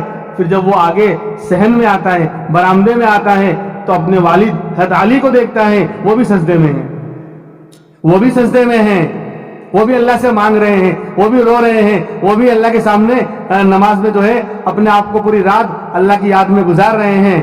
اور پھر کبھی مسجد میں آتے ہوں گے تو امام الانبیاء کو دیکھ رہے ہیں، اللہ کے رسول کو دیکھ رہے ہیں کہ وہ بھی اللہ کے سامنے رو رہے ہیں، اللہ کے سامنے جو ہے سجدے میں رو رہے ہیں، اللہ سے مانگ رہے ہیں۔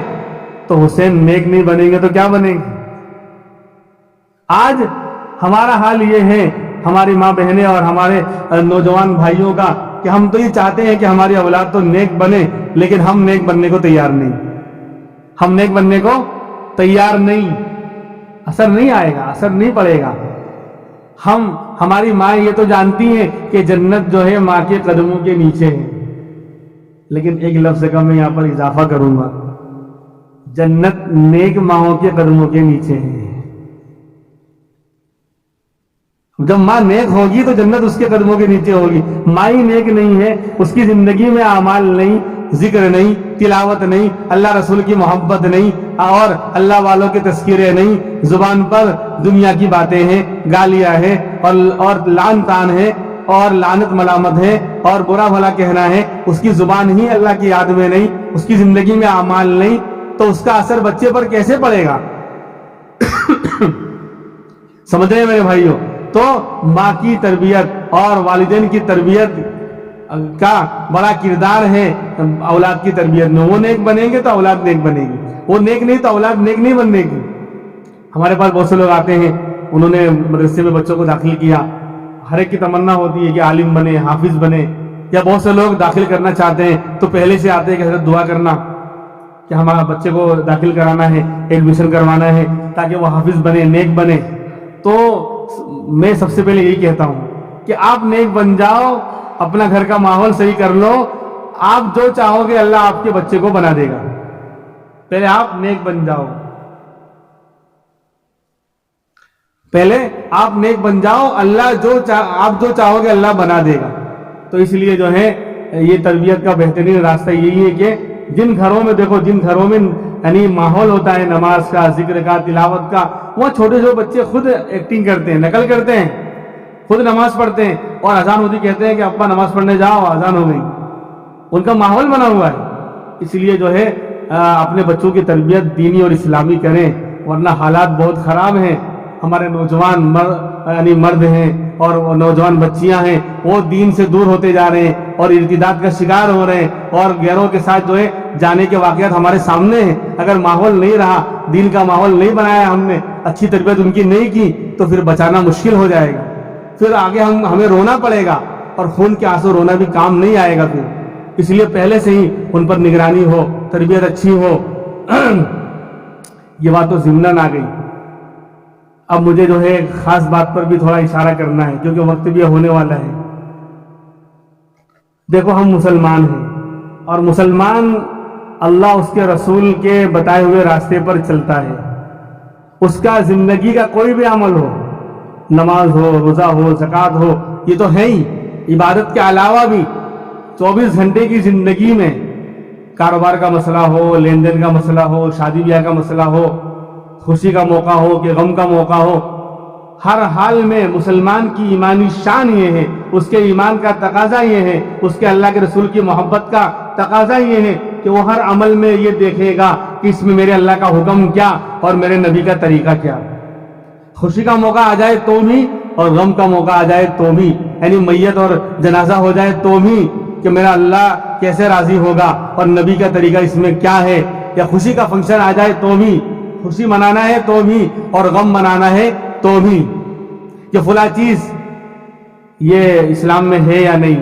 اگر اسلام میں ہے تو مسلمان اس کو لے گا، اس پر چلے گا، اس پر عمل کرے گا، اور اگر اس کا اسلام سے کوئی لینا دینا ہے ہی نہیں، تعلق ہی نہیں ہے، تو پھر مسلمان کی ایمانی شان، اس کی ایمانی غیرت یہ ہے، وہ یوں کہے گا کہ میرے اللہ کا یہ حکم نہیں ہے، میرے نبی کا، میرے پیارے نبی کا یہ طریقہ نہیں ہے، میں اس کو اختیار نہیں کر سکتا۔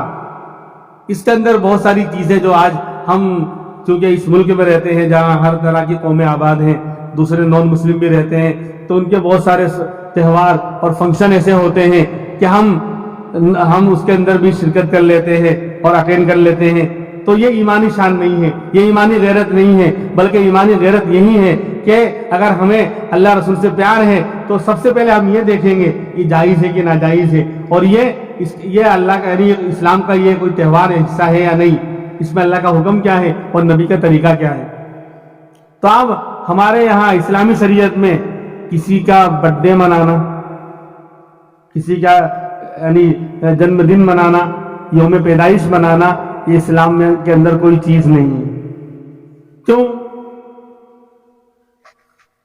خوشی منائی جاتی ہے، برتھ ڈے پر خوشی مناتے ہیں نا بھائی، اور اسلام یہ کہتا ہے کہ خوشی خوشی کی چیزوں پر ہوتی ہے، اور برتھ ڈے جو آیا، سالگرہ آئی، تو یہ خوشی کی چیز تھوڑی، یہ تو غم کی چیز ہے۔ کیوں؟ ایک سال زندگی کا اور کم ہو گیا، پہلے 2020 میں تھے، وہی تاریخ آئی تھی ہماری جنم تاریخ، پھر اب 2021 میں آئی، تو یہ خوشی کا موقع تھوڑی ہے، تو موت کے اور قریب ہو رہا ہے، یہ تو غم کی چیز ہے کہ تیری زندگی کا ایک سال اور کم ہو گیا، تیری جو یعنی یہ کم ہو گیا، اب دوبارہ لوٹ کر نہیں آئے گا۔ آج کا دن سب سے زیادہ دور جائے گا، کل جب ہوگی نا تو سب سے زیادہ دور جانے والا آج کا یہ کبھی پلٹ کر نہیں آئے گا۔ جب 25 دسمبر 2021 کل آج کے بعد کبھی دوبارہ زندگی میں نہیں آئے گا۔ تو اسلام یہ کہتا ہے کہ بھائی یہ خوشی کی چیز تھوڑی ہے کہ تو برتھ ڈے منا رہا ہے، آپ چاہے وہ کرسمس ڈے ہو جو آج 25 تاریخ ہے، عیسیٰ علیہ السلام کی پیدائش کا دن، ابھی میں وہ بھی بتاؤں گا کہ یہ لوگ کیوں مناتے ہیں، اس کے پیچھے اصل ریزن اور کارن کیا ہے۔ لیکن پہلے ایک اسلامی بات کہ خوشی کی چیزوں پر منائی جاتی ہے، وہ چیز بھی خوشی کی ہو تو پہلی بات تو یہ خوشی کی چیز کہاں ہے؟ ایک سال زندگی کا کم ہو گیا، تو یہ تو اور زیادہ افسوس کرنے کی بات ہے۔ زندگی تو برف کے مانند پگھل رہی ہے۔ برف بیچنے والا آیا اور اس نے عجیب و غریب یعنی آواز لگائی کہ بھائیو اس شخص کے حال پر رحم کرو جس کا سرمایہ بہت جلد ختم ہونے والا ہے، کیونکہ برف پگھل رہا ہے، وہ برف بیچ رہا ہے اور آواز کیا لگا رہا ہے؟ بھائیو اس شخص کے حال پر رحم کرو جس کا سرمایہ بہت جلد ختم ہونے والا ہے، یعنی جلدی برف لے لو، پگھل رہا ہے۔ تو ایک اللہ والے مسجد میں بیٹھے تھے، وہ باہر آواز لگا رہا ہے، یہ اللہ والے مسجد میں ہیں، اس کی آواز سنی، کانوں میں ٹکرائی، یہ بے ہوش ہو گئے، چیخ مار کے بے ہوش ہو گئے۔ اب لوگوں کو تعجب ہوا کہ وہ تو ایک دنیا دار آدمی ہے، برف بیچنے آیا، اس نے ایسا کیا بول دیا کہ ان کو ٹینشن ہو گیا، یہ بے ہوش ہو گئے۔ جب لوگوں نے پانی ڈالا، ہوش آیا، تو کہا کہ حضرت کیا معاملہ ہے، آپ اتنا ٹینشن آپ کو کیوں ہو گیا؟ کہا کہ وہ ہمیں نصیحت کر کے جا رہا ہے، وہ یوں کہہ رہا ہے بھائیو زندگی کے سرمایہ پر رحم کرو، زندگی کا سرمایہ بہت جلد ختم ہونے والا ہے۔ برف تو ختم ہو گئی لیکن زندگی بھی تو ختم ہو رہی ہے۔ تو برتھ ڈے منانے والے پتہ نہیں ان کی عقل کہاں ماری گئی ہے، یہ تو زندگی کا سرمایہ ہر سال ختم ہو رہا ہے، اور یہ زندگی مثل برف کم دم بدم ہر وقت کم ہوتی جا رہی ہے، برف کی طرح زندگی۔ تو برتھ ڈے جو ہے یہ خوشی کی چیز کہاں ہے؟ تو پہلی بات تو کہ خوشی منانا ہے آپ کو تو پہلے دیکھنا پڑے گا وہ خوشی کی چیز ہے یا نہیں، ابھی بھی مسئلہ حل نہیں، پھر وہ خوشی منانے کا حکم اللہ نے اور رسول اللہ نے دیا ہے کہ نہیں، پھر تیسرا اسٹیج آئے گا کہ کس طرح منانے کا حکم دیا ہے۔ سمجھ لینا، پہلے وہ چیز خوشی کی ہے یا نہیں۔ ہم مسلمان ہیں، ہم اپنی عقل پر نہیں چلیں گے کہ میری سمجھ میں آیا کہ خوشی کی ہو تو خوشی منا لو، نہیں، میری شریعت میں، قرآن اور حدیث میں، اللہ اس کے رسول کے نزدیک یہ چیز خوشی کی ہے یا نہیں۔ پہلی بات خوشی کی نہیں ہے تو مسئلہ ہی ختم، اور خوشی کی ہے تو اب آگے بڑھو کہ خوشی منانے کا اللہ اس کے رسول نے حکم دیا ہے یا نہیں۔ نہیں دیا ہے تو بھی مسئلہ ختم، دیا ہے تو اب تیسرا اسٹیج، تیسری بات کہ کس طرح خوشی منانے کا حکم دیا ہے۔ اگر اس طرح ہم خوشی منائیں گے تو وہ خوشی خوشی ہوگی، ورنہ وہ غم میں تبدیل ہو جائے گی، اللہ کے وہ ناراضگی کا سبب بنے گی۔ عید تہوار خوشی کا ہے اور خوشی منانے کا حکم دیا گیا ہے، لیکن کس طرح دیا گیا ہے کہ اللہ کے احکام نہ ٹوٹیں اور خرافات اور گناہ نہیں ہونے، اسی لیے تو ایکسٹرا 2 نماز فرض واجب کروائی۔ پہلے آؤ ہمارے دربار میں، ارے بقرعید کا دن ہو کہ عید الفطر کا دن ہو، جو خوشی دینے والی ذات رب کی ہے، پہلے اس کے سامنے پیشانی جھکاؤ، اس کا شکر ادا کرو کہ خوشی ہم نے دی ہے، اگر ہم نہ دیتے تو آج دنیا کے بہت سے گھروں میں ماتم یعنی ماتم یعنی وہاں پر ہو رہا ہے، وہاں خوشی نہیں ہے. ارے ہے نا، عید کے دن کسی کے یہاں انتقال ہو گیا ہے، کسی کے کیا یعنی دنیا کے بہت سے ملکوں میں یعنی بالکل مسلمانوں کو بالکل برباد کر دیا گیا، پورے محلے تباہ کر دیے گئے ہیں. ان کو آسمان کی چھت نصیب ہوئی ہے اور گھر کی چھت نصیب نہیں ہوئی ہے، ان کی خوشی نہیں آئی. تو اللہ کہتے ہیں کہ خوشی دینے والا میں ہوں. عید کے دن بھی اگر میں نہیں دوں گا خوشی نہیں ملنے والی، اس لیے پہلے میرے در پر آؤ، 2 رکعت اشترا شکرانے کی ادا کرو کہ ہاں ہاں اللہ تو ہی خوشی دینے والا ہے، تو نہ دیتا تو ہمیں کوئی دینے والا نہیں تھا، تیرا شکریہ ادا کرتے ہیں. تو خوشی منانے کا طریقہ بھی سکھلایا. تو یہ برتھڈے یا کوئی خوشی کی چیز نہیں ہے. ہوتی تو پھر کس طرح منانا ہے وہ بھی طریقہ بتایا جاتا ہے، کچھ نہیں ہے. بلکہ یہ تو غم کی چیز ہے کہ روزانہ ہر سال زندگی کم ہوتی جا رہی ہے، ہر سال زندگی کم ہوتی جا رہی ہے. ایک بات. دوسری بات تو میں نے ابھی شروع میں کہی تھی کہ اس کرسمس ڈے جو آج کا دن ہے، عیسیٰ علیہ السلام کی پیدائش کا دن، اس کے پیچھے کیا پالیسی ان کی ہے، کیا پلان ہے، یہ کیوں مناتے ہیں؟ اصل میں اس کے پیچھے یہ سب سے بڑی ان کی پالیسی ہے کہ بس ایک دن خوشی کا پیدائش کا منا لو، ناچ لو، گا لو اور جھوم لو، پھر پورے سال چھٹی. عیسیٰ علیہ السلام کی شریعت، وہ جو دین لے کر آئے تھے وہ سچ تھا، حق تھا. اب بدل گیا. بائبل جو انجیل جس کو بائبل کہتے ہیں انگلش میں، جو عیسیٰ علیہ السلام کی کتاب تھی جو لے کر آئے تھے، وہ بالکل اللہ کی کتاب ہے، آسمانی کتاب ہے اور بالکل برحق کتاب تھی. یہ تو انہوں نے بعد میں اس میں کیا تبدیلیاں کر دی ہیں. تو انہوں نے عیسائیوں نے کیا کیا کہ اگر ہم برتھ ڈے اس طرح نہیں منائیں گے تو بلکہ عیسیٰ علیہ السلام کی سیرت کا جلسہ کریں گے. سیرت کہتے ہیں پوری زندگی میں نبی نے کیا کیا، آپ کا اٹھنا بیٹھنا، سفر حضر، پوری زندگی کے عمل کیسے ہوتے تھے، اس کو سیرت کہتے ہیں. تو اگر یہ لوگ، انہوں نے سوچا کہ اگر ہم سیرت کا جلسہ منائیں گے اور جلسہ کریں گے تو ہم کو عیسیٰ علیہ السلام کو ماننا پڑے گا، ان کا دین ماننا پڑے گا، انجیل کو ماننا پڑے گا، اور انجیل کے اندر جتنے بھی احکام آئے، نماز روزہ وغیرہ سب کو ماننا پڑے گا. شراب چھوڑنی پڑے گی، عیاشی چھوڑنی پڑے گی اور یہ دھمال مستی چھوڑنی پڑے گی. تو اس سے بہتر یہ ہے کہ ایک کام کرتے ہیں، عیسیٰ علیہ السلام کا برتھ ڈے منا لیتے ہیں، کرسمس، بس اور ختم. تھوڑا ناچ لو، گھوم لو، تاکہ یہ بھی ہو جاوے کہ ہم عیسیٰ علیہ السلام کو ماننے والے، ہم برتھ ڈے منا رہے ہیں، ہم برتھ ڈے منا رہے ہیں اور باقی چھٹی پورے سال، پھر اپنی وہی زندگی گزارتے رہو. تو انجیل سے جان چھڑانے کے لیے، انجیل سے جان کیسے چھڑائی جائے، عیسیٰ علیہ السلام کی سیرت سے جان کیسے چھڑائی جائے اور عیسیٰ علیہ السلام کے کلمے سے جان کیسے چھڑائی جائے، توحید سے اور نیک اعمال سے جان کیسے چھڑائی جائے، اس کے لیے انہوں نے کیا کیا، صرف برتھ ڈے کا دن منا لیا اور کھیل ختم کر دیا، تاکہ یہ بھی نام رہے کہ ہم عیسیٰ علیہ السلام کو ماننے والے ہیں اور بعد میں جو چاہے کرتے رہو. تو یہی طریقہ آج امت کے ایک طبقہ بھی یہی کر رہا ہے کہ محمد رسول اللہ کا یوم پیدائش منا لیا، باقی چھٹی. نبی کا نام آیا تو جھوم گئے اور جب نبی کا کام آیا تو وہاں سے گھوم گئے.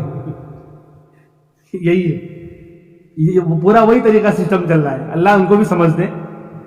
میرے نبی کی زندگی پورے 360 دن کی زندگی ہے. پورے 360 دن میرے نبی نے کیا کیا ہے سب حدیثوں میں موجود ہے، سب محفوظ ہے. آپ کی صبح کیسے ہوتی تھی، آپ کی شام کیسے ہوتی تھی، آپ کا سفر کا معاملہ کیسا ہوتا تھا، آپ کا حضر کا مقام پر رہ کر کیا معاملہ ہوتا تھا، مسجد میں آپ کیا کرتے تھے، مسجد کے باہر آپ کیا کرتے تھے، بازار میں کیا کرتے تھے، شادی بیاہ کے موقع پر آپ نے کیا بیان فرمایا، آپ کا اٹھنا بیٹھنا، سونا کھانا پینا، استنجا کیسے کرتے تھے، ہر چیز کو گھر میں اپنی بیویوں کے ساتھ کیا معاملہ ہوتا تھا، کیا باتیں آپ کرتے تھے. زندگی کا ہر لمحہ محفوظ ہے، سب کو لوگوں نے سیو کر رکھا، ریکارڈ ہے آج. تو میرے نبی کی سیرت پورے سال کی ہے، اس لیے ہم سیرت کا جلسہ کرتے ہیں. صرف یوم پیدائش منا کر تھوڑا جھوم کر اور ناچ کر مسئلہ ختم نہیں کر دیتے. تو یہ پیچھے کرسمس ڈے کے منانے کے پیچھے ایک بہت بڑی وجہ یہ ہے کہ نام بھی رہے ہم عیسائی کرسچن ہیں، کیونکہ دیکھو عیسیٰ علیہ السلام کا یوم پیدائش منا رہے ہیں، اور ان کا جو اصل مشن تھا، ان کی جو دعوت تھی، اس کو اپنانا ہی نہیں ہے. خالی پیدائش مناؤ، شراب پی لو، ناچ لو، جھوم لو، کھیل ختم. تو بہرحال یہ کرسمس ڈے یہ منانا یہ ان کے لیے جائز نہیں ہے، تو ہمارے لیے کہاں سے جائز ہوگا. اور میں نے پہلے بتایا کہ مسلمان وہ ہوتا ہے جو پہلے خوشی کا موقع ہے، مجھے خوشی منانی ہے، یا میرے اوپر غم آیا ہے تو غم کیسے مناؤں گا، کیا کروں گا، یہ قرآن و حدیث سے پہلے معلوم کرے گا. اور ہماری شریعت اتنی شاندار ہے کہ استنجے تک کا طریقہ بتایا ہے نبی نے. زندگی کے کسی موڑ پر ہمیں نبی نے بے یار و مددگار نہیں چھوڑا کہ ہم کسی اور کے پاس جا کر بھیک مانگے مسئلے کے لیے. ہر زندگی کا ہر مسئلہ آپ نے بالکل کلیئر کر دیا ہے. اور پھر حدیث پاک میں ہے من تشبہ بقوم فہو منہم. کان کھول کر سن لیں, جو جس کی مشابہت اختیار کرے گا وہ اسی میں سے ہوگا. جس قوم کی نقل مارے گا وہ اسی میں شمار کیا جائے گا. یہ اس لیے ہمارے نوجوانوں کے لیے بہت بڑی عبرت اور بہت بڑی نصیحت کی بات ہے. یہاں پر کیا کہہ رہے ہیں, اتنی بڑی بات, جس نبی نے عبادت کے اندر بھی یہودیوں کی نقل اور مشابہت کو پسند نہیں کیا. میں مثال دوں آپ کو, عاشورہ کا دن آتا ہے 10 محرم عاشورہ, روزہ رکھنے کا حکم ہے. ارے مستحب ہے روزہ رکھنا, لیکن کتنے دن کا؟ 2 دن کا. صوموا یومہ قبلہ یومن او بعدہ یومن. آپ کا فرمان ہے کہ عاشورہ کے ایک دن پہلے کا ساتھ میں روزہ رکھو یا ایک دن بعد کا رکھو, یعنی 9-10 کا رکھو یا 10-11 کا رکھو. 2 دن رکھنا ہے, صرف 10 دن کا نہیں. کیوں؟ یہودی جو ہے صرف 10ویں کی تاریخ کو روزہ رکھتے تھے موسیٰ علیہ السلام کی وجہ سے, کہ اللہ نے ان کو نجات دی تھی, فرعون سے بچایا تھا اور فرعون کو ڈبایا تھا عاشورہ کے دن 10 محرم کو. فصامہ موسیٰ شکرن, تو موسیٰ علیہ السلام نے شکرانے کے طور پر صرف 10ویں کا روزہ رکھا تھا. تو یہودی کہتے ہیں فنحن نصومنا, تو ہم بھی روزہ رکھتے ہیں 10ویں کا. تو اللہ کے رسول نے فرمایا تھا فنحن احق واولی بموسیٰ منکم, ہم زیادہ حقدار ہیں موسیٰ علیہ السلام کی تابعداری اور ان کے نقش قدم پر چلنے کے, لہذا لیکن ہم مخالفت کریں گے. فرمایا خالف الیہود فی عاشورہ, خالف الیہود فی عاشورہ صوموا قبلہ یومن او بعدہ یومن, کہ یہودیوں کی مخالفت کرو روزہ رکھنے میں بھی. وہ صرف 10ویں کا رکھتے ہیں, تم ایک دن پہلے 9 اور 10 کا رکھو یا 10 اور 11 کا رکھو, صرف 10 کا مت رکھو. جس نبی نے یہودیوں کے ساتھ اور غیروں کے ساتھ عبادت میں بھی نقل کو پسند نہیں کیا, بھئی روزہ رکھنے میں کیا گناہ ہے؟ اگر صرف 10 کا رکھے بھی تو عبادت کر رہا ہے نا بندہ, اللہ کے لیے صبح سے شام تک بھوکا ہے, پیاسا ہے, خواہشات سے دور ہے, اتنی بڑی عبادت کر رہا ہے گرمی کے موسم میں عاشورہ. لیکن کہا کہ نہیں, اگر غیروں کی مشابہت آئے گی تو روزہ بھی ستیہ ناش ہو جائے گا, عبادت کے بھی ٹھکانے لگ جائیں گے, وہ بھی قابل قبول نہیں. تو آج ہم ان دشمنوں کی, یہودیوں کی اور عیسائیوں کی نقل میں, مشابہت میں, ان کے تہوار میں شرکت کریں, اور وہ بھی جو بے حیائی کے ساتھ ہو. دنیا بھر کی خرافاتیں وہاں ہیں, وہ تو الگ ہیں, اس پر تو مستقل بیان ہے. یعنی شراب وہاں ہے, ناچ گانا وہاں ہے, بے پردگی وہاں ہے, حرام کاری وہاں ہے, ساری برائیاں وہاں پر ہیں. ہم اس میں شرکت کریں گے. ایسے ہی 31 دسمبر کا بھی حال یہی ہے. 31 دسمبر کو بھی یہی ہے, شراب اور ناچ گانا اور بے حیائی. جس نبی نے غیروں کے ساتھ روزے کے اندر بھی نقل کو پسند نہیں کیا, آج ہمارے نوجوان جو ہے وہ لباس کے اندر بھی اور کھانے پینے کے اندر بھی ہمیں غیروں کا طریقہ پسند آ رہا ہے. کسی نے بالیوں بنائے تو ہم نے بھی بنا لیے, کسی نے کپڑے اس طرح پہنے تو ہم نے بھی پہن لیے. یعنی کیسی غلام ہو گئی ہماری قوم. وہ سامنے والا آپ کو دعوت بھی نہیں دے رہا ہے, اس نے نہیں کہا, اس ایکٹر نے نہیں کہا کہ میرے جیسے بال بناؤ یا میرے جیسے لباس پہنو. وہ تو ہم سے اتنی دشمنی رکھتے ہیں کہ ہمارے اوپر تھوکنے کو تیار نہیں ہوں گے. لیکن آج ہم غلامی کی اتنی نیچے کی پستی میں گر چکے ہیں, غلامیت کے ایسے غار میں گر چکے ہیں, وہ کہہ بھی نہیں رہا ہے کہ میری غلامی کرو, میری نقل مارو, لیکن پھر ہم کہتے نہیں تیری نقل ماریں گے. نبی کا چہرہ نہیں پسند ہے مجھے, لیکن تیرا چہرہ پسند ہے. تو جو تھوکنے کو تیار نہیں میرے اوپر, لیکن میں تیرا ایسا غلام ہوں. جو نبی تڑپتے رہے, کرتے رہے, آخری دن تک ہمیں یاد کرتے رہے, اور کل قیامت میں بھی پوری دنیا نفسی نفسی کہے گی اور آپ امتی امتی کہیں گے.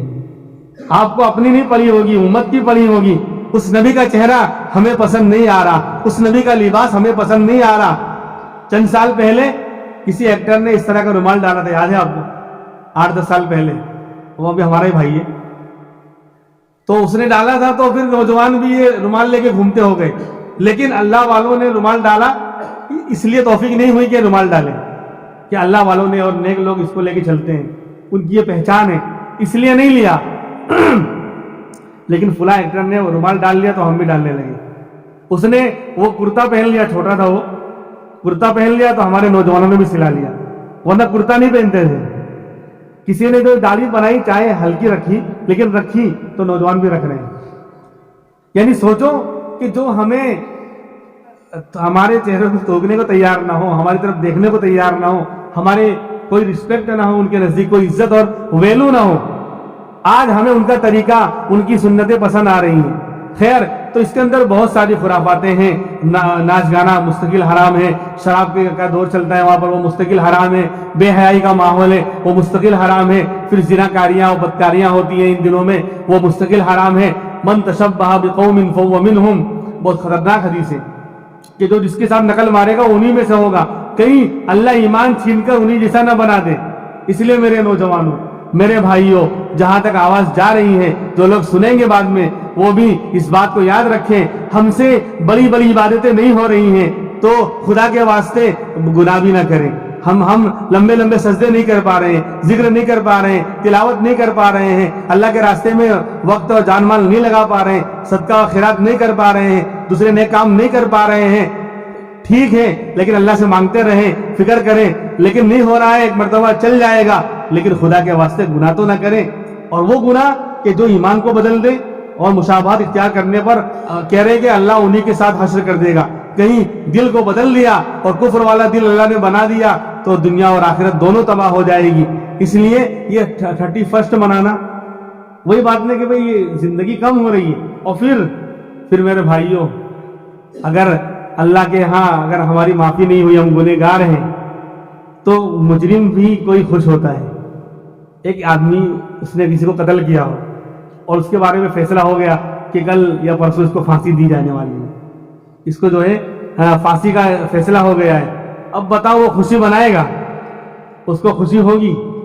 تو اگر میرے اعمال ٹھیک نہیں ہیں, میرا رب اس سے ناراض ہے, اور ہر انسان کو پتا ہے, ہر انسان کو اپنے بارے میں اچھی طرح پتا ہے کہ میری تنہائیاں کہاں گزرتی ہیں.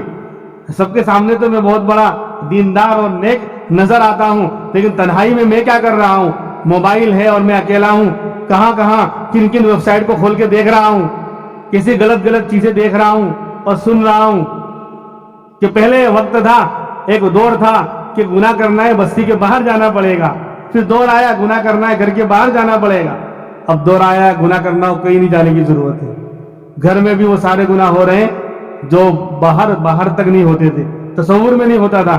تو ہم سوچیں کہ ہماری تنہائی کہاں گزر رہی ہے, تو کیا کہیں میرا معاملہ بھی تو ویسا نہیں ہے کہ اللہ کی طرف سے جو ہے میرے لیے پکڑ کا اور پھانسی کا فیصلہ ہو رہا ہو اور میں خوشی منانے جاؤں گا 31 دسمبر کو؟ یہ تو یعنی بہت تعجب والی بات ہے. اس کو خوشی, جس کو قبر میں جانا ہے, اللہ کے سامنے حساب کتاب دینا ہے, وہ کیسے بے حس ہو کر اور بے حیا بن کر اور بے شرم بن کر ان بے شرموں والی حرکت کرے گا؟ اس لیے میرے نوجوان بچے اور بچیاں بھی ان چیزوں سے دور رہیں, مشابہت سے دور رہیں. ہمیں اگر نبی کا طریقہ پسند نہیں آ رہا یا ہم ابھی عمل نہیں کر پا رہے تو کم سے کم غیروں کے طریقے کو نہ اپنائیں. یعنی انسان اگر بڑے بڑے نیک اعمال نہیں کر پا رہا ہے تو کم سے کم گناہ نہ کرے. اگر ہم نے اپنے آپ کو ان گناہوں سے بچا لیا, موبائل فتنہ بن چکا, انما اموالکم واولادکم فتنہ, تمہارا مال اور تمہاری اولادیں آج فتنہ ہیں. آج بالکل نظر آ رہا ہے, مال ہی کی بنیاد پر تو موبائل آیا, مال کا صحیح استعمال کرنا چاہیے تھا. اب جو لوگ موبائل کا غلط استعمال کر رہے ہیں تو مال کی فتنے میں مبتلا ہیں, اور اولاد کو بھی انہوں نے صحیح تربیت نہیں کی تو اولاد کی فتنے میں مبتلا ہیں کہ اولاد ان کی ماننے کو اور سننے کو تیار نہیں. پوری رات موبائل پر وہ جاگ لے گا, لیکن باپ بیمار ہے, اس کے لیے 100 روپے نہیں نکلیں گے. سنیچر کی رات کو یا سنڈے کی رات کو یاروں اور دوستوں کی محفلوں میں ہزاروں روپے لٹا دے گا, فلاں ہوٹل میں کھانے جائیں گے, فلاں جگہ کھانے جائیں گے, ایک ساتھ کئی ہزار روپے اڑا دے گا اور کہے گا تیرے لیے جان حاضر ہے. لیکن باپ بستر پر پڑا ہوا ہے, بیمار ہے, کھانس رہا ہے اور اس کو بیماری ہے اور دوا کا علاج کے لیے پیسے چاہیے, 100-200 روپے نہیں نکلیں گے, اور کہے گا کہ کل تو دیا تھا پھر مانگ رہے ہو, اور پھر پیچھے جو ہے الٹا سیدھا بولے گا. کیا ہے یہ اولاد کا فتنہ ہے اور موبائل یہ مال کا فتنہ ہے. آج یہ دونوں فتنے جو ہے بہت زیادہ بڑھ گئے. اللہ تبارک و تعالی جو باتیں اللہ نے کہلوائی, اللہ عمل کرنے کی توفیق عطا فرمائے. آخر میں بس یہ درخواست ہے کہ بھائی نمازوں کا اہتمام کریں, 5 ٹائم کی, آدھا تیتر آدھا. آج اللہ کے فیصلے اور اللہ کے وعدے پورے کیوں نہیں ہو رہے؟ ہم لوگ نماز پڑھتے ہیں، نماز کا اہتمام نہیں کرتے. ہم لوگ نماز پڑھتے ہیں، کوئی 3 ٹائم کی پڑھ رہا ہے، کوئی 4 ٹائم کی پڑھ رہا ہے، کوئی کبھی 5 ٹائم کی پڑھ رہا ہے. نماز کا اہتمام نہیں کر رہے ہیں. اقیم الصلاۃ، نماز قائم کرنا ہے اور نماز کا اہتمام کرنا ہے، اس پر اللہ کے وعدے ہیں. ان الذین آمنوا وعملوا الصالحات. پورے قرآن میں، پورے قرآن کریم میں ایک آیت ایسی نہیں ہے کہ جہاں صرف ایمان پر ہی فیصلے اور انعام مل رہے ہوں. اعمال صالحہ کا تذکرہ ہے کہ جو لوگ ایمان والے ہیں اور نیک عمل کر رہے ہیں. اور عمل کس کو کہتے ہیں معلوم ہے آپ کو؟ عمل پابندی سے کیے جانے والے کام کو کہتے ہیں. یہ میرے آپ جیسے لوگوں کے لیے یہ بات ہے جو لوگ نماز پڑھتے ہیں لیکن ہم میں اہتمام کرنے والے اور نماز قائم کرنے والے بہت تھوڑے ہیں. اسی لیے جب ہم وہ حدیث سنتے ہیں نا کہ نماز تو یہ ملے گا، یہ ملے گا، یہ ملے گا، یہ ملے گا، اور ہمیں نہیں مل رہا ہے، تو پھر وہ کہتے ہیں یار یہ تو پتہ نہیں لکھا ہے صحیح لکھا ہے کہ غلط لکھا ہے. شک ہونے لگتا ہے اللہ کے وعدوں پر اور نبی کی باتوں پر، شک ہونے لگتا ہے. اس کی وجہ میں دور کرنا چاہ رہا ہوں، وجہ بتا کر. وجہ اس کی یہ ہے کہ وہ سارے وعدے کہ بھئی رزق کی تنگی اللہ دور کر دیں گے، قبر کا عذاب ہٹا دیں گے، اور یہ کر دیں گے اور وہ کر دیں گے، زندگی میں چین سکون اللہ دیں گے، یہ کب ہے؟ جب نماز کا اہتمام کرے گا، نماز کی پابندی کرے گا، صرف پڑھنے پر نہیں. میں نے فضیلت سن لی کہ تہجد پڑھنے پر یہ ثواب. ایک رات میں نے 112 رکعت ڈھکیل دی، 112 رکعت، اور 112 دن تک چھٹی. 112 دن تک پھر چھٹی. ایک رات میں تو 112 رکعت پڑھ ڈالی اور پھر 112 دن چھٹی. اور روزانہ پھر واٹس ایپ پہ بھیج رہا ہوں، دیکھو میں اس طرح رکوع کر رہا ہوں، دیکھو میں نماز پڑھ رہا ہوں. جیسے آج کل لوگ حرم شریف میں، میرے بھائیوں، اللہ نے جو آج حرم سے اور اپنے گھر سے دور کر دیا ہے، اس کی بہت ساری وجہوں میں ایک بہت بڑی وجہ یہ ہے ہم نے عبادتوں کو بھی کھیل تماشا بنا لیا ہے. یہ جو ریکارڈنگ ہو رہا ہے میں اس پر بھی راضی نہیں رہتا، لیکن یہ وعدہ ہو خالی بس چہرہ سامنے رہے گا، باقاعدہ شوٹنگ نہیں اترے گی. ضرورت کے تحت ہیں تو آپ لوگ عبادت کرو تو بھی دیکھو منہ کیوں لاگو چھو پیچھے کعبہ ہے میرے بھائیوں.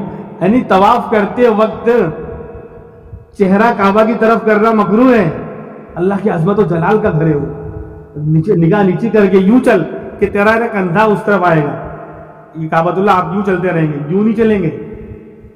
کعبۃ اللہ کی طرف چہرہ کر کے یہ مکروہ لکھا ہے.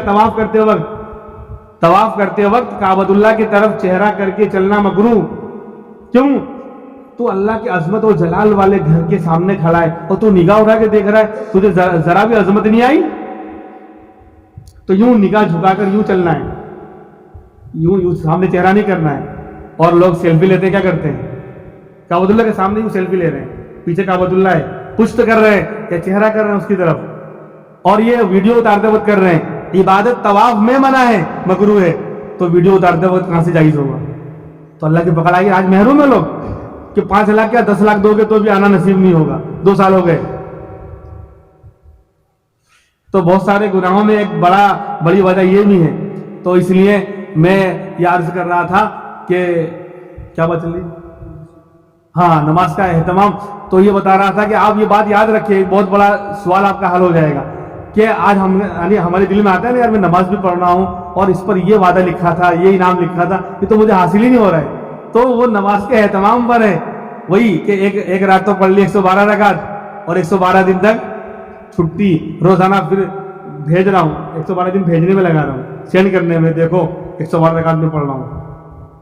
اللہ نے ایک عمل کی توفیق دے دی تو دکھلاوا ہمارے اندر آ جاتا ہے فوراً. ستیہ ناس. بولے رات کو اٹھا تھا تہجد کے وقت تو کتے ایسا بھونک رہے تھے کہ 2 رکعت پڑھنا مشکل ہو گیا. تو کیا بتا رہا ہے؟ کتوں کا بھونکنا نہیں بتا رہا ہے، اپنی تہجد میں اٹھنا بتا رہا ہے کہ میں تہجد پڑھنے اٹھتا ہوں. اور ہماری ماں بہنوں سے معذرت کے ساتھ کہ ان کے اندر بھی دکھلاوا رہتا ہے. کیا اگر وہ ہاتھ میں کوئی میٹھی اور انگوٹھی پہنی ہوئی ہے تو کہیں گے آج تو گرمی بہت زیادہ ہے آج، تو تاکہ وہ دیکھ لے وہ انگلی اوپر کر کے دکھلاوا. تو یہ دکھلاوا نہیں چلے گا. تو عمل جو ہے وہ روزانہ کیے جائے گا تو اس کو عمل کریں گے. ان الذین آمنوا وعملوا الصالحات. جو لوگ ایمان والے ہیں اور نیک عمل کر رہے ہیں. نیک کام وہ لفظی ترجمہ ہے عمل کا کام، لیکن عمل اس کام کو کہتے ہیں جو روزانہ پابندی سے کنٹینیوس کیا جائے. ایک دن کیا 3 دن نہیں کیا تو وہ ایک کام تو ہے لیکن عمل نہیں ہے.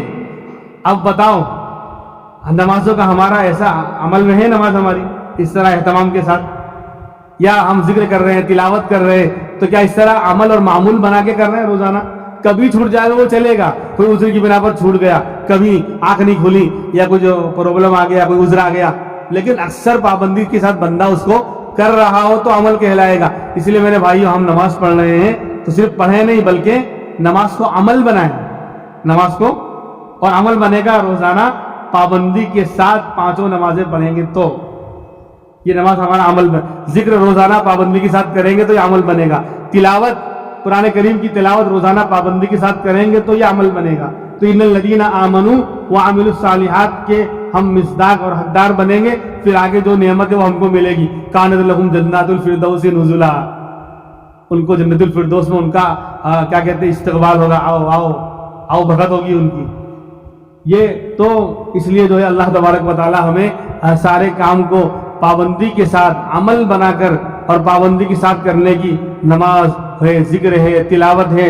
اور بھی اللہ والے بتاتے ہیں آج کل کے حالات کے لیے کہ سورہ قریش کا اہتمام کریں. آپ سورہ قریش لیلاف قریش اکثر لوگوں کو یاد ہے اور یاد نہ ہو تو یاد کر لیں. بہت مجرب ہے، نوٹ بندی کے زمانے سے اللہ والے کہتے آ رہے ہیں. 5 سال ہو گئے، 16 میں آئی تھی نا، 5 سال ہو گئے اور تجربہ ہے. ہم جیسے کمزوروں کا بھی تجربہ ہے کہ اللہ نے کبھی جو ہے دنیا کے معاملے میں کسی کے سامنے ہاتھ پھیلانے کی نوبت نہیں آنے دی. تو سورہ قریش کا لیکن فرائض کے ساتھ ہیں، فرائض نمازوں کا اور تلاوت کا اہتمام کرتے رہیں، گناہوں سے اپنے آپ کو بچاتے رہیں اور یہ چھوٹے چھوٹے عمل کرتے رہیں. سورہ قریش لیلاف قریش جو ہے کم سے کم صبح اور شام کا اہتمام 11 مرتبہ، اور اعلیٰ درجہ کیا ہے ہر فرض نماز کے بعد 7 مرتبہ پڑھ لیں. سورہ کوثر بھی ملا لیں. دیکھو سورہ قریش کے اندر 2 بہت بڑی چیزیں ہیں. الذی اطعمہم من جوع وآمنہم من خوف. نوٹ بندی آئی تھی یا لاک ڈاؤن آیا تھا، کرونا آیا تھا، یا آگے فومیکرون جو بھی آنے والا ہے یا نہیں آنے والا اللہ کو معلوم، جو بھی آئندہ ہے اس کے لیے بھی 2 ہی تو ٹینشن آئے گا انسان کے اوپر. ایک کو کہاں سے کھائے گا، الذی اطعمہم من جوع، ایک ٹینشن کیا آئے گا کہاں سے بندہ کھائے گا، اور ایک ڈر خوف کہ کیا ہوگا. نوٹ بندی میں بھی یہ 2 ٹینشن، لاک ڈاؤن لگا تو بھی یہ 2 ٹینشن، کوئی بھی بیماری اور کوئی بھی فساد ہو تو بھی یہ 2 ٹینشن کہ کہاں سے بندہ کھائے گا اور کیا ہوگا. تو اللہ نے کہہ دیا الذی اطعمہم من جوع، وہ اللہ ہے جو تم کو بھوک کے باوجود کھلانے کی طاقت رکھتا ہے، کھلانے پر قادر ہو، تم کو کھلائے گا. کہاں سے کھلائے گا وہ اس کا میٹر ہے.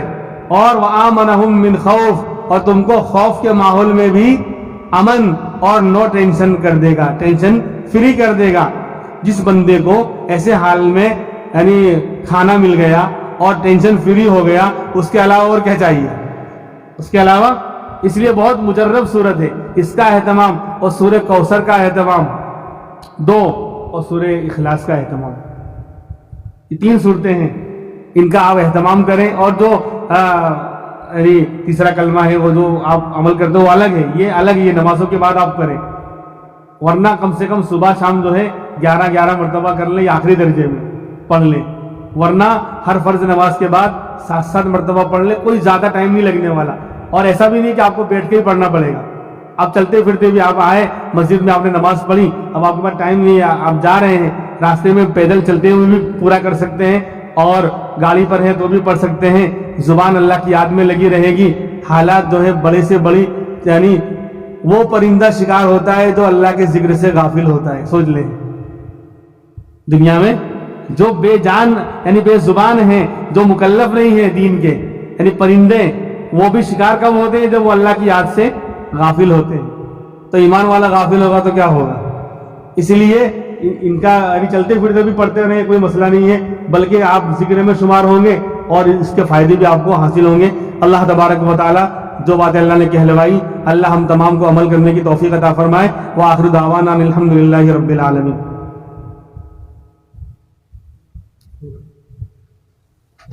اللہ کی طرف متوجہ ہو جائیں اور یقین کے ساتھ اللہ کی طرف متوجہ ہوں اور دل میں یہ خیال ہو کہ یہ در وہ در ہے جہاں کوئی چیز ناممکن نہیں ہے. اللہ ہر چیز کے ہر وقت کرنے پر قادر ہے. بڑی سے بڑی چیز کو وہ دینے پر قادر ہے. اس لیے اپنے لیے، اپنے گھر والوں کے لیے، بستی کے لیے، اپنی اولاد کے لیے اور پوری امت مسلمہ کے لیے، دین اور دنیا دونوں طرح کے جو حالات ہیں سب کے لیے مانگے. اللہ سب کی سنتا ہے، اللہ سب کو دینے پر قادر ہے. سبحان اللہ والحمد للہ ولا الہ الا اللہ واللہ اکبر ولا حول ولا قوة الا باللہ العلی العظیم. ربنا آتنا فی الدنیا حسنہ وفی الآخرۃ حسنۃ وقنا عذاب النار. ربنا هب لنا من ازواجنا وذرياتنا قرة اعین واجعلنا للمتقین اماما. اللهم إنا نسألك علما نافعا ورزقا واسعا حلالا طيبا وعملا متقبلا ولسانا ذاكرا وقلبا خاشعا وإيمانا كاملا ويقينا صادقا وشفاء من كل داء وشفاء من كل داء. اللهم إنا نسألك العفو والعافية في الدنيا والآخرة. اللهم إنا نجعلك في نحورهم ونعوذ بك من شرورهم. اللهم يا مصرف القلوب صرف قلوبنا على طاعتك. اللهم يا مقلب القلوب ثبت قلوبنا على دينك. یا اللہ ہمارے گناہوں کو معاف فرما. اللہ ہم بے شک گنہگار ہیں، خطا کار ہیں، سیاہ کار ہیں. اللہ رات کے اندھیرے میں، دن کے اجالے میں جان کر انجان کر جو بھی چھوٹے بڑے گناہ ہو گئے یا اللہ معاف فرما دیجئے. یا اللہ معاف فرما دیجئے. یا اللہ معاف فرما دیجئے. اے اللہ آپ تو بڑے رحیم ہیں، بڑے کریم ہیں. یا اللہ 70 ماؤں سے زیادہ رحم کرنے والے ہیں. یا اللہ ایک ماں اپنے بیٹے سے ناراض ہوتی ہے، اس کو دھتکار دیتی ہے، گھر سے باہر نکال دیتی ہے، وہ بچہ پریشان ہوتا ہے، گھر سے باہر نکل جاتا ہے، صبح سے شام تک مارا مارا پھرتا ہے. پھر جب شام ہو جاتی ہے اسے کوئی در نہیں ملتا، اسے کوئی ٹھکانہ نہیں ملتا. واپس وہ اپنے گھر کی طرف لوٹتا ہے. گھر پر جب آتا ہے تو دروازہ اندر سے بند ہوتا ہے، وہ باہر ہی بیٹھ جاتا ہے. شام ہو جاتی ہے، اندھیرا ہونے لگتا ہے، وہ تھکا ہوا ہوتا ہے اور وہی باہر ہی گیٹ پر دروازے پر سو جاتا ہے. اس کو نیند آ جاتی ہے. ادھر اندر ماں بے چین ہوتی ہے، ماں پریشان ہوتی ہے کہ میرا لاڈلا کہاں گیا. میں نے دھتکارا تو تھا، بھگایا تو تھا، لیکن دل سے نہیں نکالا تھا. وہ بے چین ہو کر پریشان ہو کر اس کو ڈھونڈنے کے لیے جب دروازہ کھولتی ہے تو وہ بچہ وہیں پڑا ہوا ہوتا ہے. جلدی سے ماں مچل جاتی ہے، اس بچے کو اپنی گود میں لیتی ہے، اس کا پسینہ صاف کرتی ہے، اس کی مٹی صاف کرتی ہے اور کہتی ہے میرے لال، میں نے تجھے اپنے دل سے نہیں نکالا تھا، میں تجھ سے یوں ہی ناراض ہو گئی تھی. اے 70 ماؤں سے زیادہ رحم کرنے والی ذات، اے اس ماں سے زیادہ رحم کرنے والی ذات، آج اپنی رحمت کی چادر ڈال دیجئے، آج رحمت کا پروانہ دے دیجئے. آپ کا اعلان ہے ان رحمتی وسعت کل شیء، میری رحمت ہر چیز سے بڑھ کر ہے. اے یا ارحم الراحمین، اے رحم کرنے والی ذات، اے اللہ جتنے ہاتھ یہاں اٹھے ہیں کسی کو محروم نہ فرما، کسی کو بھی محروم نہ فرما. اے اللہ ہمیں معلوم ہے، ہمیں اقرار ہے یہ ہاتھ بڑے گندے ہیں، یہ زبان بڑی گندی ہے، یہ دل و دماغ بڑے گندے ہیں، سر سے لے کے پیر تک ہم گناہوں کی گندگیوں میں ڈوبے ہوئے ہیں. اے اللہ لیکن نکالنے والے آپ ہیں. گناہوں کی گندگیوں سے مغفرت کا پانی ڈال کر رحمت کی چادر میں لینے والے تو آپ ہیں. آپ غفور بھی ہیں، آپ رحیم بھی ہیں. تو مغفرت کا پانی ڈال کر گناہوں سے پاک اور صاف کر دیجئے اور رحمت کی چادر میں لے لیجئے. جیسے وہ بچہ، وہ چھوٹا بچہ جب وہ کوئی پاخانہ کر دیتا ہے دنیا والے سے دور ہونے لگتے ہیں، لیکن جب ماں کو پتہ چلتا ہے کہ میرے بچے نے پاخانہ اور لیٹرین کر دی ہے، وہ ماں اس کی طرف بھاگ کر آتی ہے، سارا کام چھوڑ دیتی ہے اور اس کی گندگی صاف کرتی ہے. اور گندگی صاف کرنے کے بعد اس کو کپڑے پہنا کر اپنے سینے سے لگاتی ہے. یعنی گویا اس نے پہلے اس کی گندگی صاف کی، پھر اس کو اپنے رحمت والی چادر میں چھپا لیا. اے اللہ آپ بھی تو یہی کرتے ہیں، مغفرت کے پانی سے گناہوں کو دھوتے ہیں. آج آپ دھو دیجئے، آپ غفور ہیں. مغفرت کے پانی سے دھو کر اپنی رحمت کی چادر میں لے لیجئے کیونکہ آپ رحیم بھی ہے. اے اللہ آج اعلان کر دیجئے، آج اعلان کر دیجئے میرے بندوں میں نے تمہیں معاف کر دیا، میں نے تمہیں رحمت کا پروانہ دے دیا، مغفرت کا پروانہ دے دیا. یا اللہ کوئی آپ سے پوچھنے والا نہیں ہے، کوئی آپ سے مطالبہ کرنے والا نہیں ہے. اے قوم سمود اور قوم عاد کو ہلاک کرنے والے رب، اے بڑے بڑے ظالموں اور جابروں کو بھی اللہ معاف کرنے والے رب ہمیں بھی معاف فرما دیجئے. ہمیں اقرار ہے ہم مجرم ہیں، ہم ظالم ہیں، لیکن ہم نے کفر و شرک والا تو جرم نہیں کیا.